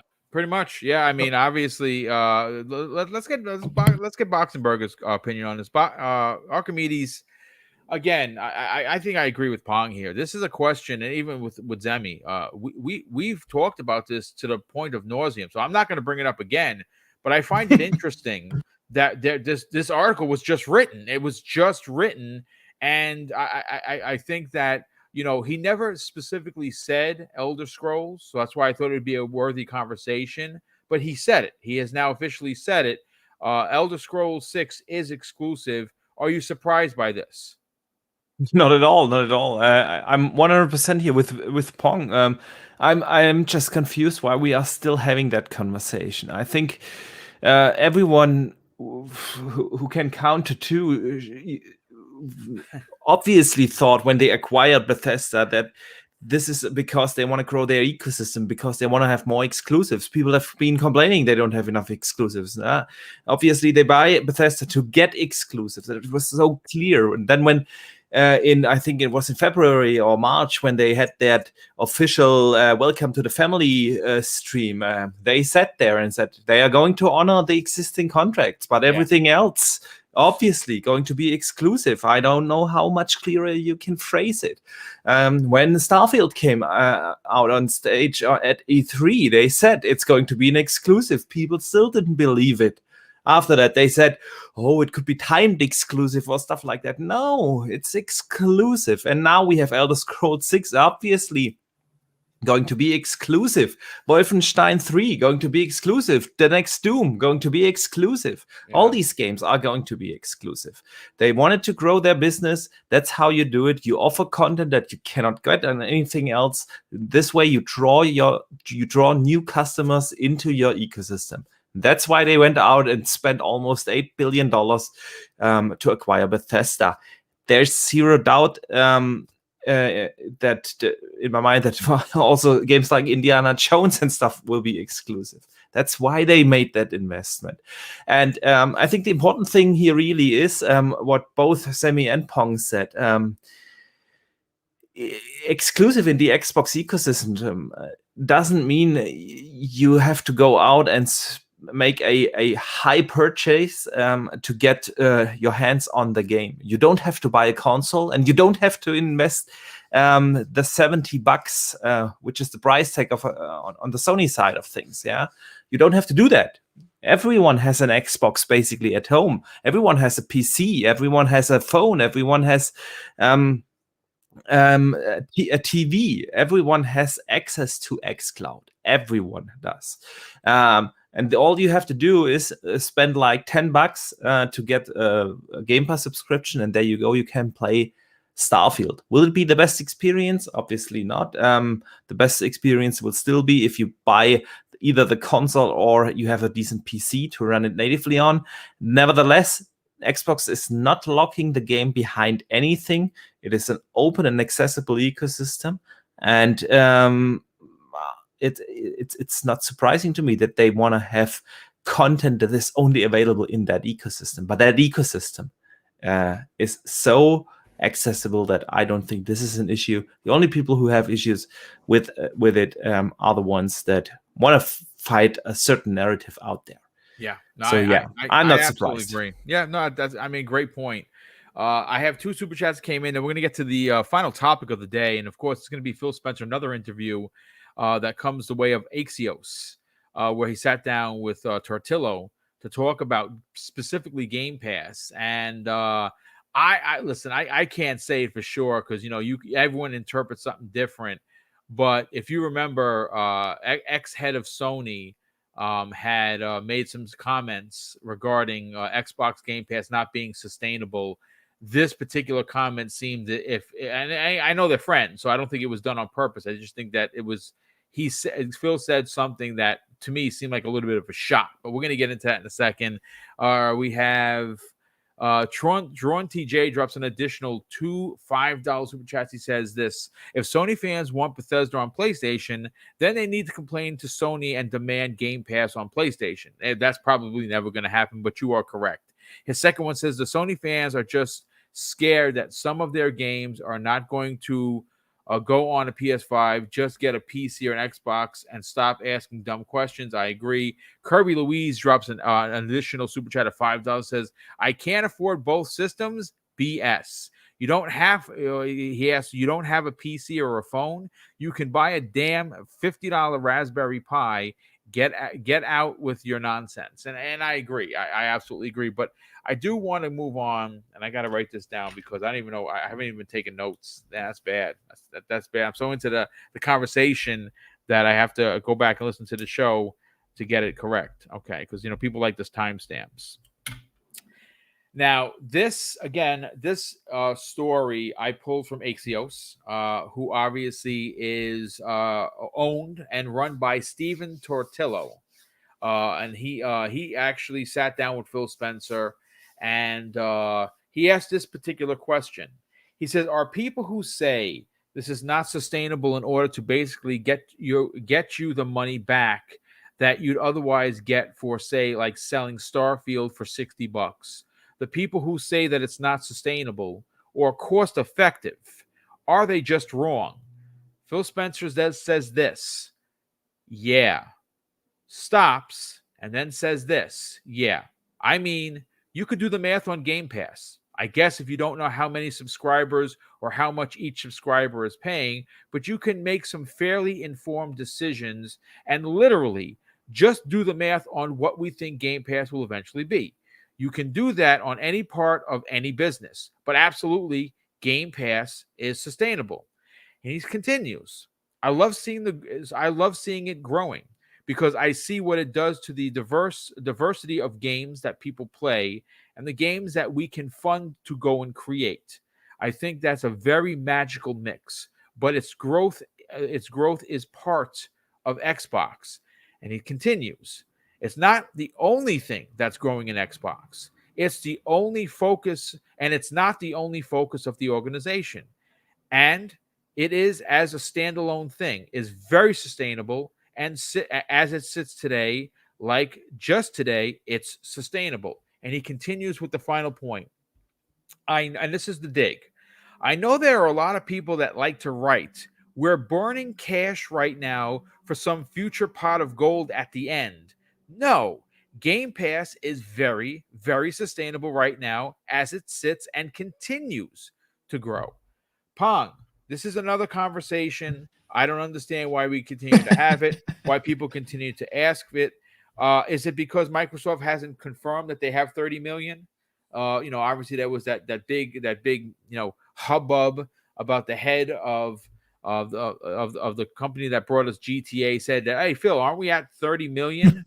And Phil kind of sunk in his chair a little bit with there. He's like, yeah, we're only, he said immediately, well, we only publicly disclosed 18. So obviously that was a bit of a mix up, but it's safe to assume, just based on the pure numbers, that if they kept hitting the 1 million per month since the time that 18 million was announced, which I believe it was the beginning of the year, they would be at 30 million. Right now, if you look at what they've been doing in the big games they've been dropping in there, like the Back 4 Blood, like Forza Horizon 5, like Halo Infinite that's coming in December, like It Takes Two, like Psychonauts. I mean, the list just goes on and on. Each individual of these games, they're so diverse that it's going to attract a different subset of gamers, right? There's going to be gamers that like, oh, I really like multiplayer games. I like sitting with my girl or my guy, whatever. And everyone is accepted here. So just understand that. Which is great. Doesn't matter who you play games with, but there's a game here for you. And Xbox Game Pass allows different genre loving gamers to enjoy that game, right? Whatever it is. If it's a dude bro shooter, if it Takes Two, if it's a game like Psychonauts, which is I really enjoy. I didn't beat it yet, but I'm really enjoying it because I love platformers, right? What again, why are we having this conversation? And I think Phil was very clear here, Pong, about what they're doing with Game Pass, and the fact that it is in fact making money because they continue to put big games that attract people to do what? Why do you subscribe or Zemi Games or Boxenberger to whatever platform? Because like you saw something like Apple TV. If there's a show that is getting a lot of buzz and you like that kind of genre, you're going to subscribe to that series, correct? Right? So what are your thoughts on this? Well, I mean, obviously there's a large group of people who seem to be concerned about a $2.5 million or $1 trillion market cap corporation going out of business because the richest company in the world, Game Pass isn't sustainable. Look, this is not rocket science. I don't know why people treat it as such. I don't understand why people can't see the big picture and understand this. Like Phil said, this is basic math that you can just go ahead and look at what numbers are publicly available and understand, number one, we don't have all the information. Everybody assumes that they know what these contracts and these deals that they do in Game Pass are like. When Phil and other people have come out and said, look, each contract that we do with a developer or a publisher is individualized. It's personalized. They can move things around, come up with different metrics, come up with different money, all that kind of stuff. So we don't even know. This is not just a one size fits all type of deal when somebody decides to put their game into Game Pass or when Xbox approaches them or they approach Xbox. So we don't know any of that. But if you just look at the overall big picture, if you just take some basic assumptions from the numbers that we do have, you can already see why Phil is saying what he's saying. They're not out here gobbling up every single third-party deal. They're not out here getting every single big home run that shows up, like a Resident Evil Village, let's say. That didn't come to Game Pass, right? We're not seeing them just out here willy-nilly throwing money around at everybody. That's not how this is working. They are being very selective with the games that they are picking. And obviously, I'm sure there's some they wish they had that they couldn't get. But at the end of the day, they're in a position where they're growing Game Pass. Game Pass has already, they've said multiple times, exceeded expectations to this point. They're ahead of where they believe they would be. So if they forecast it out, right, and they set aside X amount of money to hit that number, and they've already exceeded that right? Of course it's already profitable for them. Of course it is. Okay. At the end of the day, that's all that matters. Why so many people care about, well, it's not going to be, why do we care? If it's not sustainable, right? If it's not, let's just go down that rabbit hole. If it's not sustainable, guess what's going to happen? Game Pass will disappear. Of course it will. And the entire game industry will move on.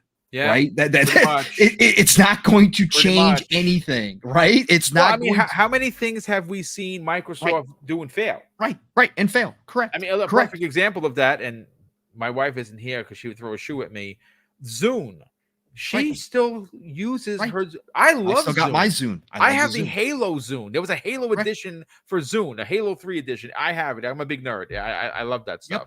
Yep. And she uses her Zune all the freaking time. So when it doesn't work, or if it's not cost effective in business, right, it will fail, and they will, like you said, they will move on. The game industry will move forward. Xbox is not going to collapse because Game Pass fails. They would have to do a huge model shift, of course, but they've got talent. They've bought all these studios. They've acquired all these studios. So they've got everything in place. The game industry itself is still going to be healthy because more people are playing more games. Part of the reason why is because of Game Pass, but that wouldn't matter. If Game Pass is such a bad idea and it's not sustainable, it will correct itself and everybody will continue to play games. Okay. That's how it's going to work. But if it does succeed, and this is where I think this is part of the trailblazing that Xbox is doing here, because they're the ones making this, they're taking all the risks. Right. They're trekking through the deep snow, right?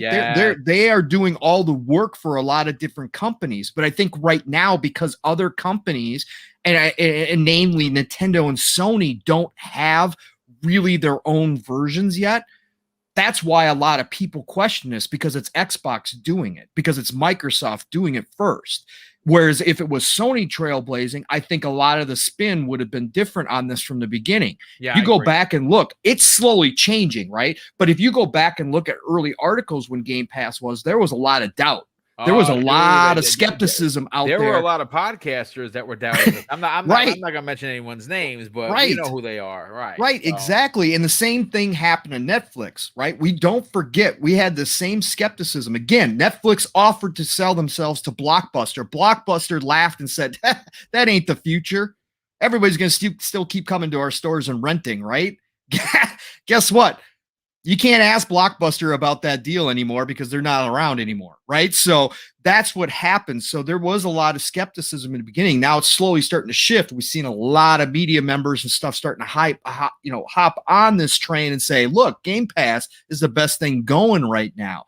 But I think until Sony and Nintendo adopt it, maybe not even Nintendo, because Nintendo's going to do their own thing forever. But until Sony adopts something like this, we're still going to have this the shade coming from certain sections where this question is always asked. Well, is it sustainable? Well, you're just renting games. This is bad for the industry. This is come up with a million different reasons why not to like Game Pass instead of looking at it from strictly a consumer's point of view. Yes, I like to play armchair CEO. I like to be in speculation town. I like to look at these things. But at the end of the day, I'm just a consumer. I'm just a gamer. And for me, Game Pass is the greatest thing since sliced bread, right? Because again, as the type of gamer I am, where I'm a grazer, I get to try all these different games for one monthly price. It has saved me a lot of money and has a lot. How many games have you played that you would have never touched? I'm over 100 now, at least. Okay, at least in the hundreds, right? So from the standpoint that there are games that I would have been like, hey, that game looks really interesting, but as a budgeted gamer, I can't justify putting out $20. I can't justify putting $40 or $60 out on this game, even though it looks really interesting to me, right? Yeah. I've been able to go in and try those now, and some of them I have been able to buy because Game Pass saves me money. So I've been able to buy alternate titles that I wouldn't necessarily have done in the past. So again, why everybody's so concerned about this, I have no idea. Because again, if it fails, if it's a bad idea, the industry will course correct. It will go away. Microsoft and Xbox will continue on as they have been. They will shift their model. The rest of the industry will not.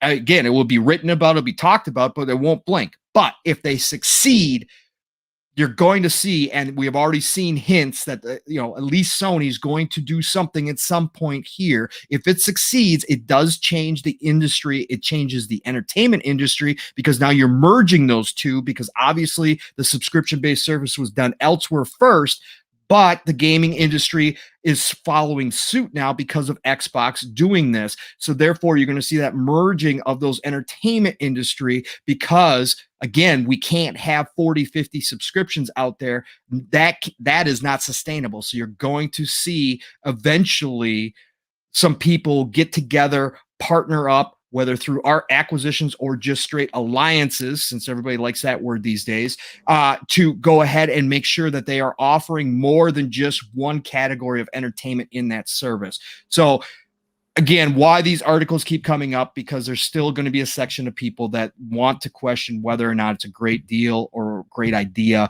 But I think at the end of the day, Phil, again, shut down and said point blank, no, we're doing just fine over here. Game Pass is great. It's sustainable and it is profitable for us right now. And look where it's going. I mean, he threw that out there. He said, you could look at the numbers down the road too, as well. So I think that they are all on board. And he put another, just like the exclusives thing, he ended the argument, even though we're going to hear about it again. I guarantee you that. He ended the argument right here by trying to shut that down and say, no, all this stuff being written, all this stuff being talked about is nonsense. And we're doing great. So.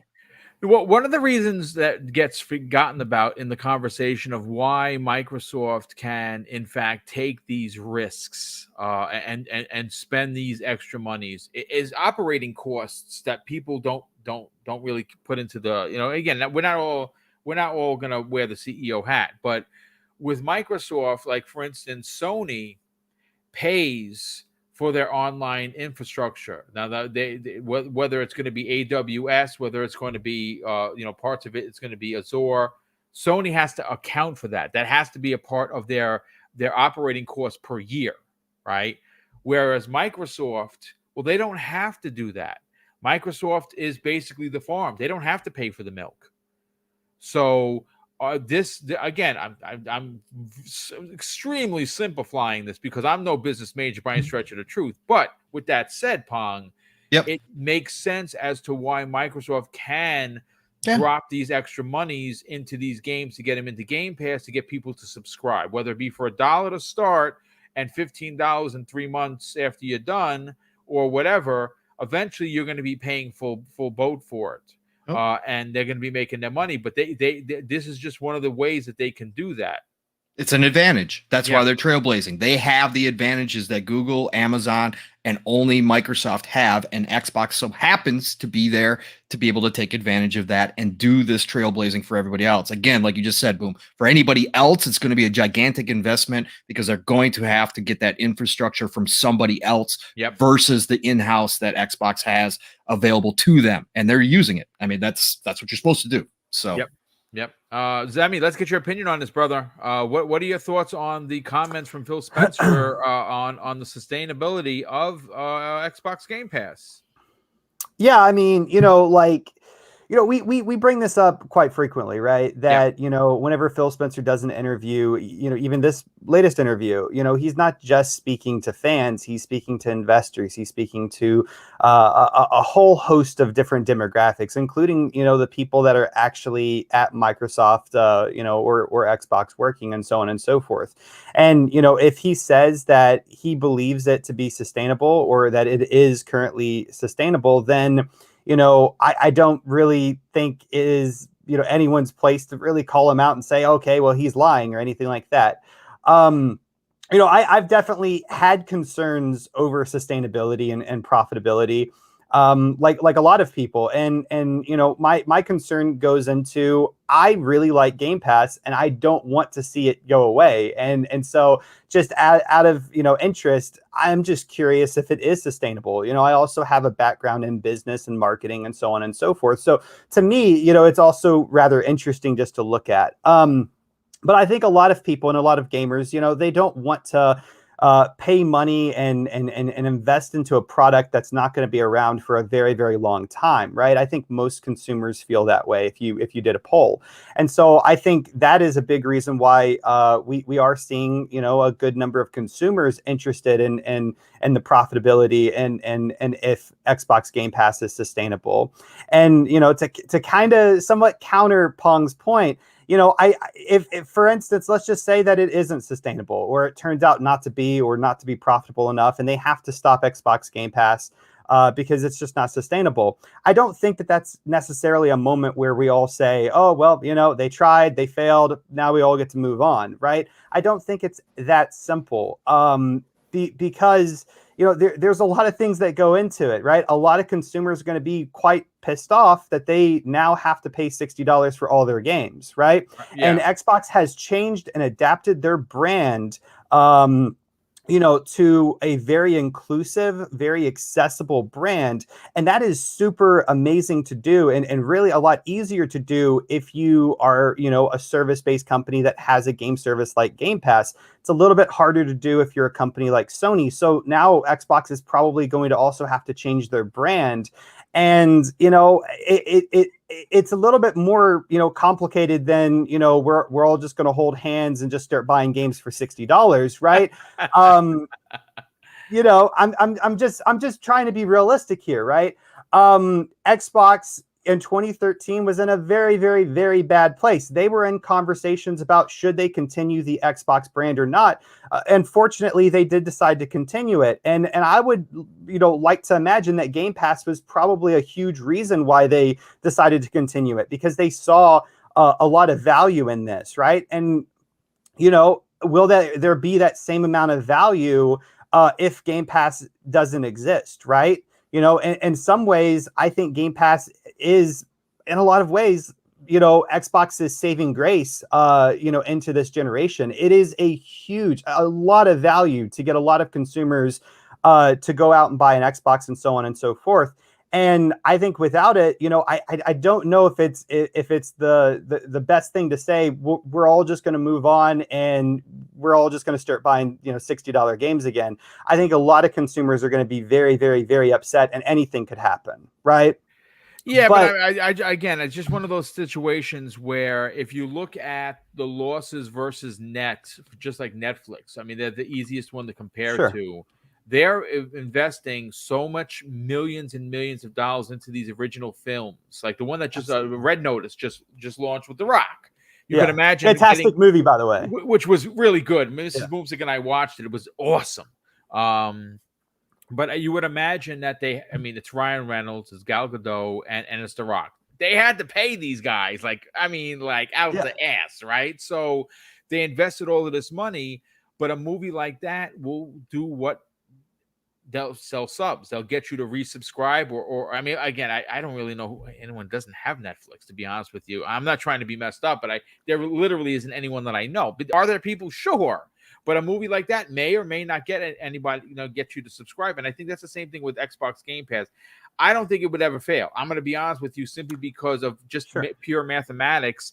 The more games that they have in there, the more, and I really like the way Phil pointed out when he says diversity, just like our community. Like our community that's what I really love about this community, the diversity. It's so many different people from so many walks of life that you get to interact with. And that is just, if that doesn't excite you as a human being, then you're doing it wrong. I'm straight up, because I love meeting new people and new everything.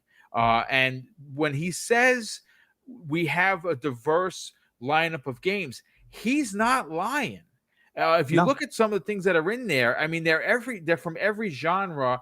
And again, maybe like for me, I love everything, right? So that I'm going to play everything. But there are a lot of people that are like, this is just not for me. I don't like it, whatever. Like 12 minutes may not be for someone, but for you, it was awesome, right? Mm-hmm. Very, very different. Yeah. And also just to backpedal a little bit, not necessarily me backpedaling, but, just to kind of bring it back, like I was saying, I don't think Phil Spencer is lying here, right? I do think that Xbox Game Pass is sustainable. 100%, I believe that, right? So like the cataclysm of them stop doing Game Pass, I don't think is going to happen. I'm just pointing that out just to kind of clarify some of my thoughts on. I don't think it would be as simple as saying people would just move on, right?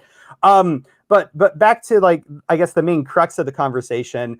I agree with what he was saying.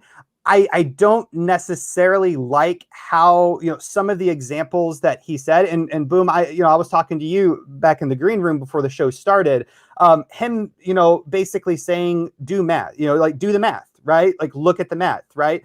Well, we can't really do that because we don't know how many, subscribers there are technically. We also don't know how much money they are currently paying because, some people got in for $1. A lot of people transitioned their accounts from Xbox Live to Game Pass. And then there's also different pricing schemes. So, that kind of muddies the water. But then also we don't know how the profit or revenue sharing works with Xbox and third-party companies. We don't know how much money Xbox is paying out to these companies that are putting their games into Game Pass, or EA, who is currently bundling EA Play with Game Pass. So there's a lot of information that we don't have, so we can't really do the math.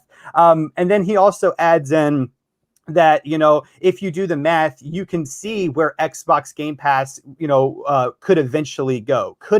That's, that's future tense, right? We're talking about today. Is it sustainable, right? So I don't really like some of the language that Phil used there. I thought it was kind of somewhat of a mistake to a man who's usually just spot on, PR. So, that's one thing I definitely, thought was a little shaky. I think he should have definitely avoided going into as much detail whenever talking about this subject. He should have just said, yes, we're sustainable, and so on and so forth. Hopefully you'll see, some more, some indication, some better indication of this, next year whenever our, financials come out or whatever, right? I wish he would have kept it shorter, and a lot, just a lot more shorter and to the point, rather than, asking people to go do math and all this different stuff, because that really muddies the water. And there's a lot of things that, make, if I wanted to go do the math and figure out how, profitable Xbox is, a lot less accurate. Like, I can't really go and get a very good estimation on how profitable Game Pass is. Another thing I think that does also work against them is that previous employees that work at Xbox have also came out and said some things that are kind of shaky, right? Back in July of 2020, it was reported that Aaron Greenberg basically said that Xbox Game Pass at the time was not that profitable. Right. So, Xbox definitely has some reason, it has given some people reason to think that maybe it's not that sustainable, or maybe they're having problems with profitability, just by previous statements that employees have made in the past. Right. That never really got, cleared up, at least that I haven't seen. But in short, I do think it is, sustainable. I do think it's here to stay. It's going to last, and we're going to continue enjoying the games and this amazing service. But I don't think it's wrong, that people are questioning that it's sustainable, and that there are people that are worrying about it, because I think that, there are some reasons to be, somewhat worried about it, and it hasn't been completely answered yet to this date. We haven't 100% seen what Phil Spencer has seen, right? But I think it's a great sign that he is, reassuring us. And I, like I said, I don't think he's lying. If he says it's sustainable, then I'm, inclined to believe him. Yeah. I mean, I agree. Real quick, I just want to bring up an update. Thanks to Pong Soul, dropped it into the chat. Brian Gerard, obviously, he's obviously the head of works at 343 Industries. He says this. Thank you to everyone who has jumped into the Halo Infinite beta so far. FYI, the team is looking at the Battle Pass progression and gathering data from yesterday's sessions. We will share updates as we have them. Please continue to share feedback and raise flags as you see them. And he wrote a couple other things that were, just where you can go and you can add your issues, or if you encounter a bug, you can do that. So yeah, thanks for dropping that in. See, there you go. So that's right there for Boxenberger who posted it. Maybe we'll get, and for Zemi, maybe we will get some adjustments. Hopefully. And again, and they will. I don't doubt that they will. But yeah, and Joseph Staten also jumped into and quote tweeted it and said that confirmed that they are going to be monitoring that as we go forward. Okay, because I'm sure then it's got to be a big complaint. Yeah. If they're coming out publicly, then it's got to be a big complaint. Especially again, like Boxenberger said, he played for 3 or 4 hours and got no progression. That's unacceptable. For sure. But Boxenberger, let's finish off this topic. Get everyone out of here. It's almost 2:00. We had almost 400 people here today, which is pretty awesome. I think we actually might have crossed 400 people. I actually lost count. Well, it's 8 p.m. already here, so yeah. So let's get you on out of here, brother. Talk about Phil Spencer's comments during this Axios review interview with Totilo. What are your thoughts on it? And do you, like Zemi, believe that yes, Game Pass is sustainable and they are finding ways to make pay for it without burning cash, as Phil said? Yeah, well, I always find that funny if we, as the couch CEOs that we are, think that the most valuable company in the world doesn't know how to build out a business plan and a business strategy. Come on, I think everyone's already said it. If Game Pass wasn't a business case for them, if it wasn't sustainable for them right now, they wouldn't do it. Right. If Microsoft knows one thing, then it's how to make money. And so there was zero doubt in my mind that it is not a business case for them. Yeah. And I mean, we've seen it over the course of this year, especially very often, how big Game Pass can actually be for games themselves, how games that get either a second, kind of like a second release, a second breeze. Think about the Division 2. Second Life. A second life. Yeah, when Division 2 came into Game Pass and got the next gen update, everyone was playing that. Everyone bought the season pass. So yeah, it's not just for Microsoft the business case. It's also sustainable for the developers that put their games in there. We know about that actually developers are now really trying to get into Game Pass and can't because it's so jammed right now. It's a long list. We actually know that from several people within the development community that actually told us that, Boxer. They said exactly that. Yeah, there's a long waiting list already. And it's not because it's not a business case for Microsoft, and it's not because it's bad for the developers, and it's not a business case for the developers themselves. It's because Game Pass is healthy. And why wouldn't it be? I mean, other forms of entertainment have very successfully transitioned over into subscription models. Yep. Yeah. The music industry did it. The TV movie industry did it. The book industry did it. So yeah, why wouldn't it work for Xbox? And I think it was today or yesterday where Sarah Bond also came out and said something, and now I'm paraphrasing, of course, I can't remember the exact wording, but she said something like, she doesn't think that through Game Pass, the classic retail model will disappear. It hasn't disappeared in music. And she gave an example that it's 60-40% distribution right now. 60% of the music is consumed via subscription services, and 40% is still retail. So both models will still exist. And it wouldn't exist if it wasn't either of these models wouldn't exist if it wasn't a business model for any of these companies. So yeah, I'm not really surprised. I just find it funny that there are actually people out there that think they know it better than Microsoft while sitting on their couch, basically doing nothing, and they are criticizing the most valuable company in the world. It's just funny to me to see. But yeah, I'm not really surprised that it is that Phil came out and said it like that. I absolutely agree. And listen, folks, what a great show. We had some live coverage of the Game Awards, which I didn't even realize was happening, thanks to Pong Soul. He's like, hey, by the way, Booms, people are live streaming. You may want to get in on this conversation. So that we had it. And, of course, we had our opening topic.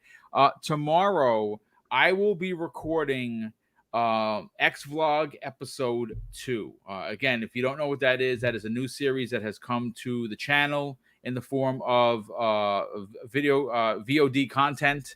It's once a week. It's me talking into the camera. I pick a specific topic, and one topic, 10, 15, 20 minutes. I give you my opinion, and and obviously I'll make some adjustments. You're going to get some gameplay in the background as well. Not like this. It's going to be on the right side of me in a little box, but it's going to, you'll be able to watch the gameplay as I'm in front of the camera. It's something new I'm trying. There's been a lot of people been asking for videos, and look, the reality is, and Archimedes can tell you, videos are a lot of work. They are a lot of production.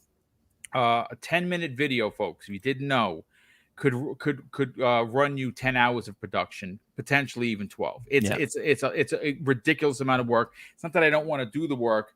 It's what I get back from it. I put 15 hours into a video and 1,000 people watch the video, then you know what I'm saying, it's not worth it. So the vlog or the X vlog, as I'm calling it, is going to be specifically to Xbox. It's going to be me talking to the camera. I'll be recording episode. I had something in my mind to do because there's no script. I don't pre-write these things. I literally get in front of the camera. It's raw. It's uncut.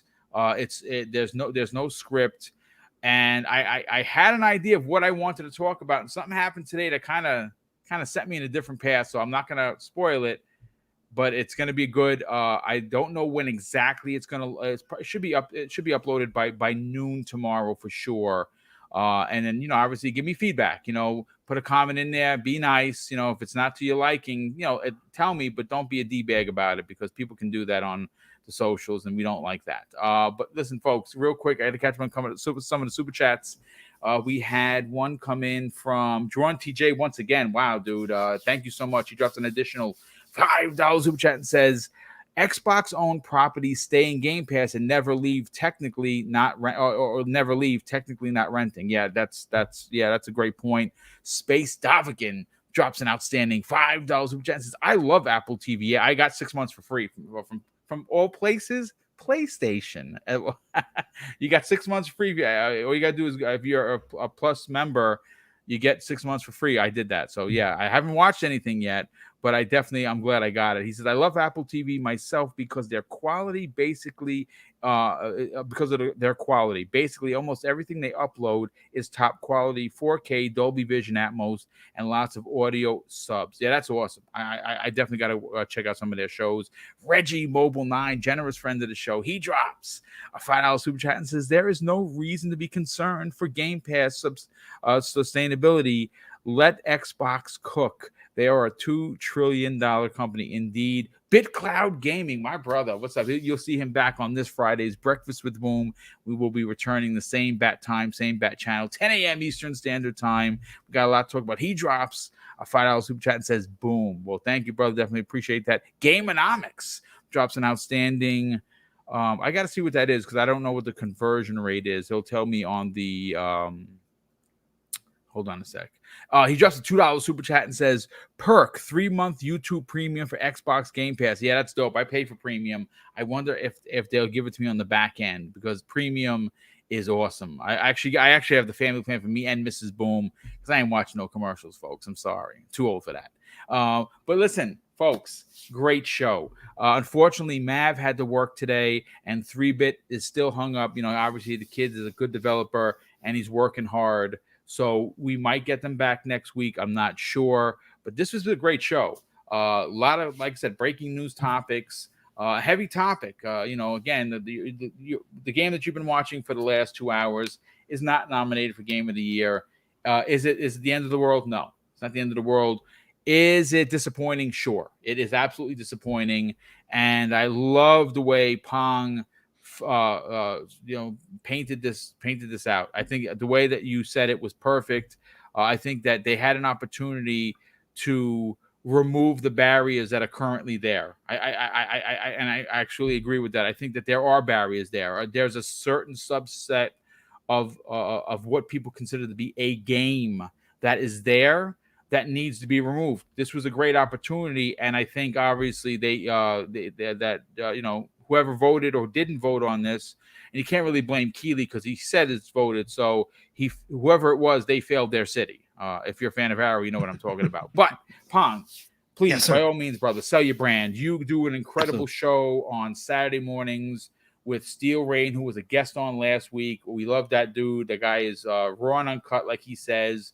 And of course, Living Split Screen needs to be viewed by more people. But you're also the hardest working guy. Like, I thought I worked hard on YouTube.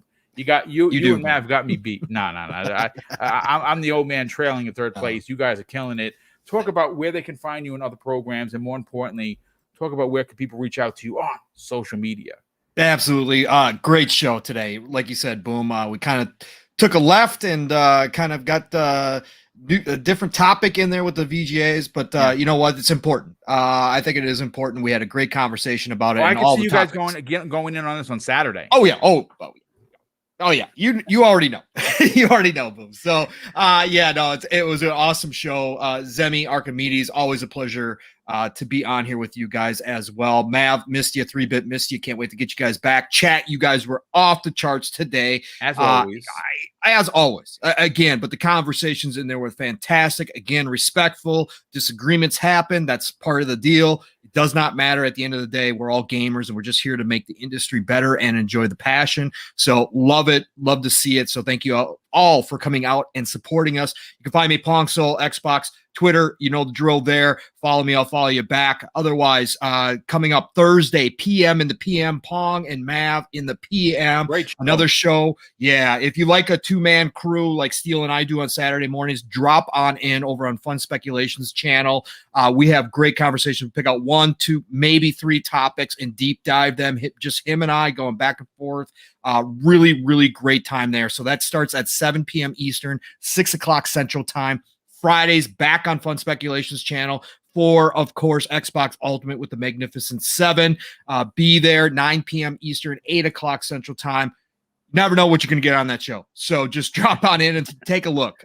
We have a great family atmosphere over there.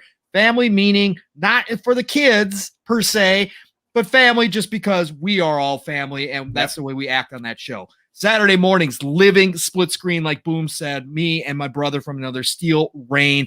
We get you up, so set your alarm, set your reminders, be there. Again, we don't care if you fall back to sleep while listening to us. That's fine, but chances are you're not going to. Chances are you're going to want to get up and get some chores done like Boom does every Saturday morning because you're listening to him and I. 3+ hours, that's where we're at. Sit back and enjoy. Do whatever. Living Split Screen. Split Screen is all one word. That starts at 10 a.m. Eastern, 9 o'clock Central Time. And then otherwise Saturday nights, the Shop Podcast, PTK Blam, Centurion, Fuzzy Belvedere. Another great show. Deserves a lot more viewers than PTK gets. It's been doing it for 5 years. It's a great, great way to end your Saturday night.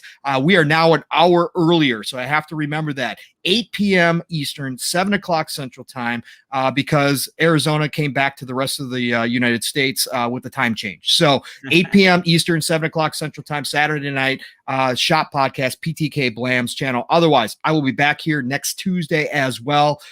But it is the golden age of gaming, people. Play what you love what you play. Go enjoy this time. All these games, it's crazy. But I'll talk to you real soon. Thanks, absolutely. Zemi Games, let's get you in and out of here. Please, by all means, tell everyone about theconstantgamer.com. Where could people reach out to you on social media, potentially strike up a conversation, and more importantly, subscribe to your incredible YouTube channel? Yeah, absolutely. So my YouTube channel is called Constant Gamer. I post a bunch of gaming related content, gaming news, reviews, some theory videos, just all sorts of gaming stuff. If that's your thing, definitely stop by. Well, and I cook, not on that channel though, not on the channel. Boo! Boo! Okay, let's get. I mean, what you made last night sounded tantalizing. What I made? Did I tell you what I made last night? Yeah, you said you were making Salisbury steak with mashed taters and something else. I was like, yeah, I'm all. When did I tell you that? Oh, when we were playing Halo. Okay, yeah. No, yeah, that makes sense, dude. It was so good. Let me tell you, Salisbury steak, mashed potatoes, and like peas. Oh man, so I love good. it. Did you mix the peas and the potatoes? Oh yeah. Okay. Is there another way? We're still of doing brothers. that? We're still brothers. Okay, Yeah. excellent. But no, yeah, it was so good. But anyway, YouTube channel, Constant Gamer. Make up a lot of gaming content. Swing over there, watch some videos. If you like what you see, hit that subscribe button. And then you guys can also follow me on Twitter at Zimmy Games. And I do post food pictures on there. Boom, I just made like the most gorgeous, beautiful, delicious, decadent chocolate pie last night. Whenever I have a slice later on tonight, I'm probably gonna take a pic and just throw it up on Twitter. But so, the question is, what do you have that slice of chocolate pie with? Do you have it with a cup of coffee? I don't do caffeine. I don't do caffeine at all. I don't know how I survive. Sorry, but you're out. I'm sorry. I eat chocolate pie though. But anyway, once again, Twitter @ZimmyGames. Give me a follow if you're on there, and if you want to see chocolate pie later on tonight. Sounds good and very tasty. And of course, Boxenberger, who continues to just dominate the conversation with the incredible videos that he puts out. A lot of work that goes into it, folks. Listen, again, we let you in a little behind the curtain scenes. 1 minute per 1 hour. So when he puts out an 8, 9, 10, 15, 12-minute video, you can imagine he probably put 15 hours worth of work into it. Give it a listen. If you're a fan, if you enjoy the work that he does, even if you let it run in the background, give it a view. Believe you me, it goes a long way. It really, really does, especially when you start seeing the numbers get up. You want people to subscribe, sure, but you want people to enjoy what they're listening to.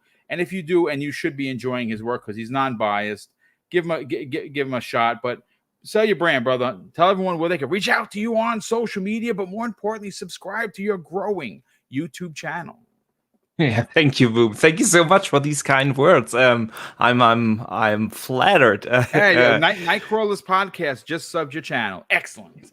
Awesome. Thank you so much for the support. No, really, I truly appreciate the support. The channel has become kind of like a hobby, just like gaming. I enjoy it just as much. It's been awesome to get in the conversations with the community in the DMs and over on Twitter, and I couldn't be more grateful for all the support. I do have a surprise coming in December, Boom. You're part of that. Nice. Quite ready to announce it, but can't wait. There's something big coming, putting something great together for December. Yeah, but otherwise, people can find me definitely under Boxenberger everywhere. Yeah, no matter the platform. It's I've unified my name everywhere, so that's why you can find it everywhere under Boxenberger. And yeah, thanks again for the invite on today's show. It's always a blast and a highlight here with Sammy, of course, with Pong, usually, of course, with Mav. It's always fun to hang out here with the amazing chat and everyone. So thanks, and I see you guys next week. Thank you so much. And listen, folks, again, to want to reiterate, this isn't a channel that accepts everybody, right? This is a very open platform. Doesn't matter what console, doesn't matter your race, your creed, your color, your sexual orientation. Everyone is welcome here, and you're welcome to drop, a comment in the chat. This is a very loving chat. This is probably one of the best chats in the business. We had over 400 people here, and when you don't see the trolls, well, we can thank people like Lethal Papa for that. Obviously, he polices it to make sure that this stays friendly and fun. I mean, at the end of the day, isn't that what we're here for? So please, if you're new to the channel, consider subscribing. The kind of content you got today is what you're going to get every week. We have fun. We have a lot of laughs on it. Sometimes we talk about food. Sometimes we talk about other things. But you're always going to get a laugh on my programming. And, of course, I added a new feature called X Vlog. It's a video on demand type of little snippet of me just talking to the camera, me being just boom. And if you like that kind of stuff, you're gonna dig what I have to say tomorrow. Tomorrow's might be considered a little controversial, but it's gonna have a lot of PowerPoints as to why I'm talking about what I'm talking. Because again, I had something in my mind to talk about. We could have easily just said, "Hey, we're gonna talk about Halo," but this trumps it. And tune in. I'll post on my socials when that goes live. I should have it up and ready to go in 4K if you want to watch the video at about noon, give or take. But again, thank you so much for being here. Of course, got to thank the super chats. We've been piling those super chats away, and so far, folks, we have over $500 put away. We're gonna try. I want to say we want to try and double it. I don't know if we can by the end of the year, because $1,000 to give away is a lot. It's a lot of money. But we have at least 500 that we're going to give away, potentially some more. And that's, of course, going to come in the form of Christmas with Mr. and Mrs. BoomStick. We do this every year. It's our way of closing out the year and giving back to the community And we've had some big ones this year. Even we've added a new one with Mrs. Boomstick's birthday bash, and she paid for that $300 worth of gift cards. And all you had to do was be in the chat. Now, obviously, if you are a channel member or you drop a super chat, you get additional entries. But yeah, I'll be making some further announcements as to what will be in that big giveaway at the end of the year. But of course, I'm going to close out the show with something that is important to me. Hopefully one day it'll be important to you. And that's something that my dad taught us when we were kids. And he said, son, treat others how you want to be treated. And also, it doesn't cost anything to be nice. You live by those rules, and I can guarantee you're going to have an awesome day. So take care, everyone. We'll see you next week on the newest episode of the Xbox Factor podcast.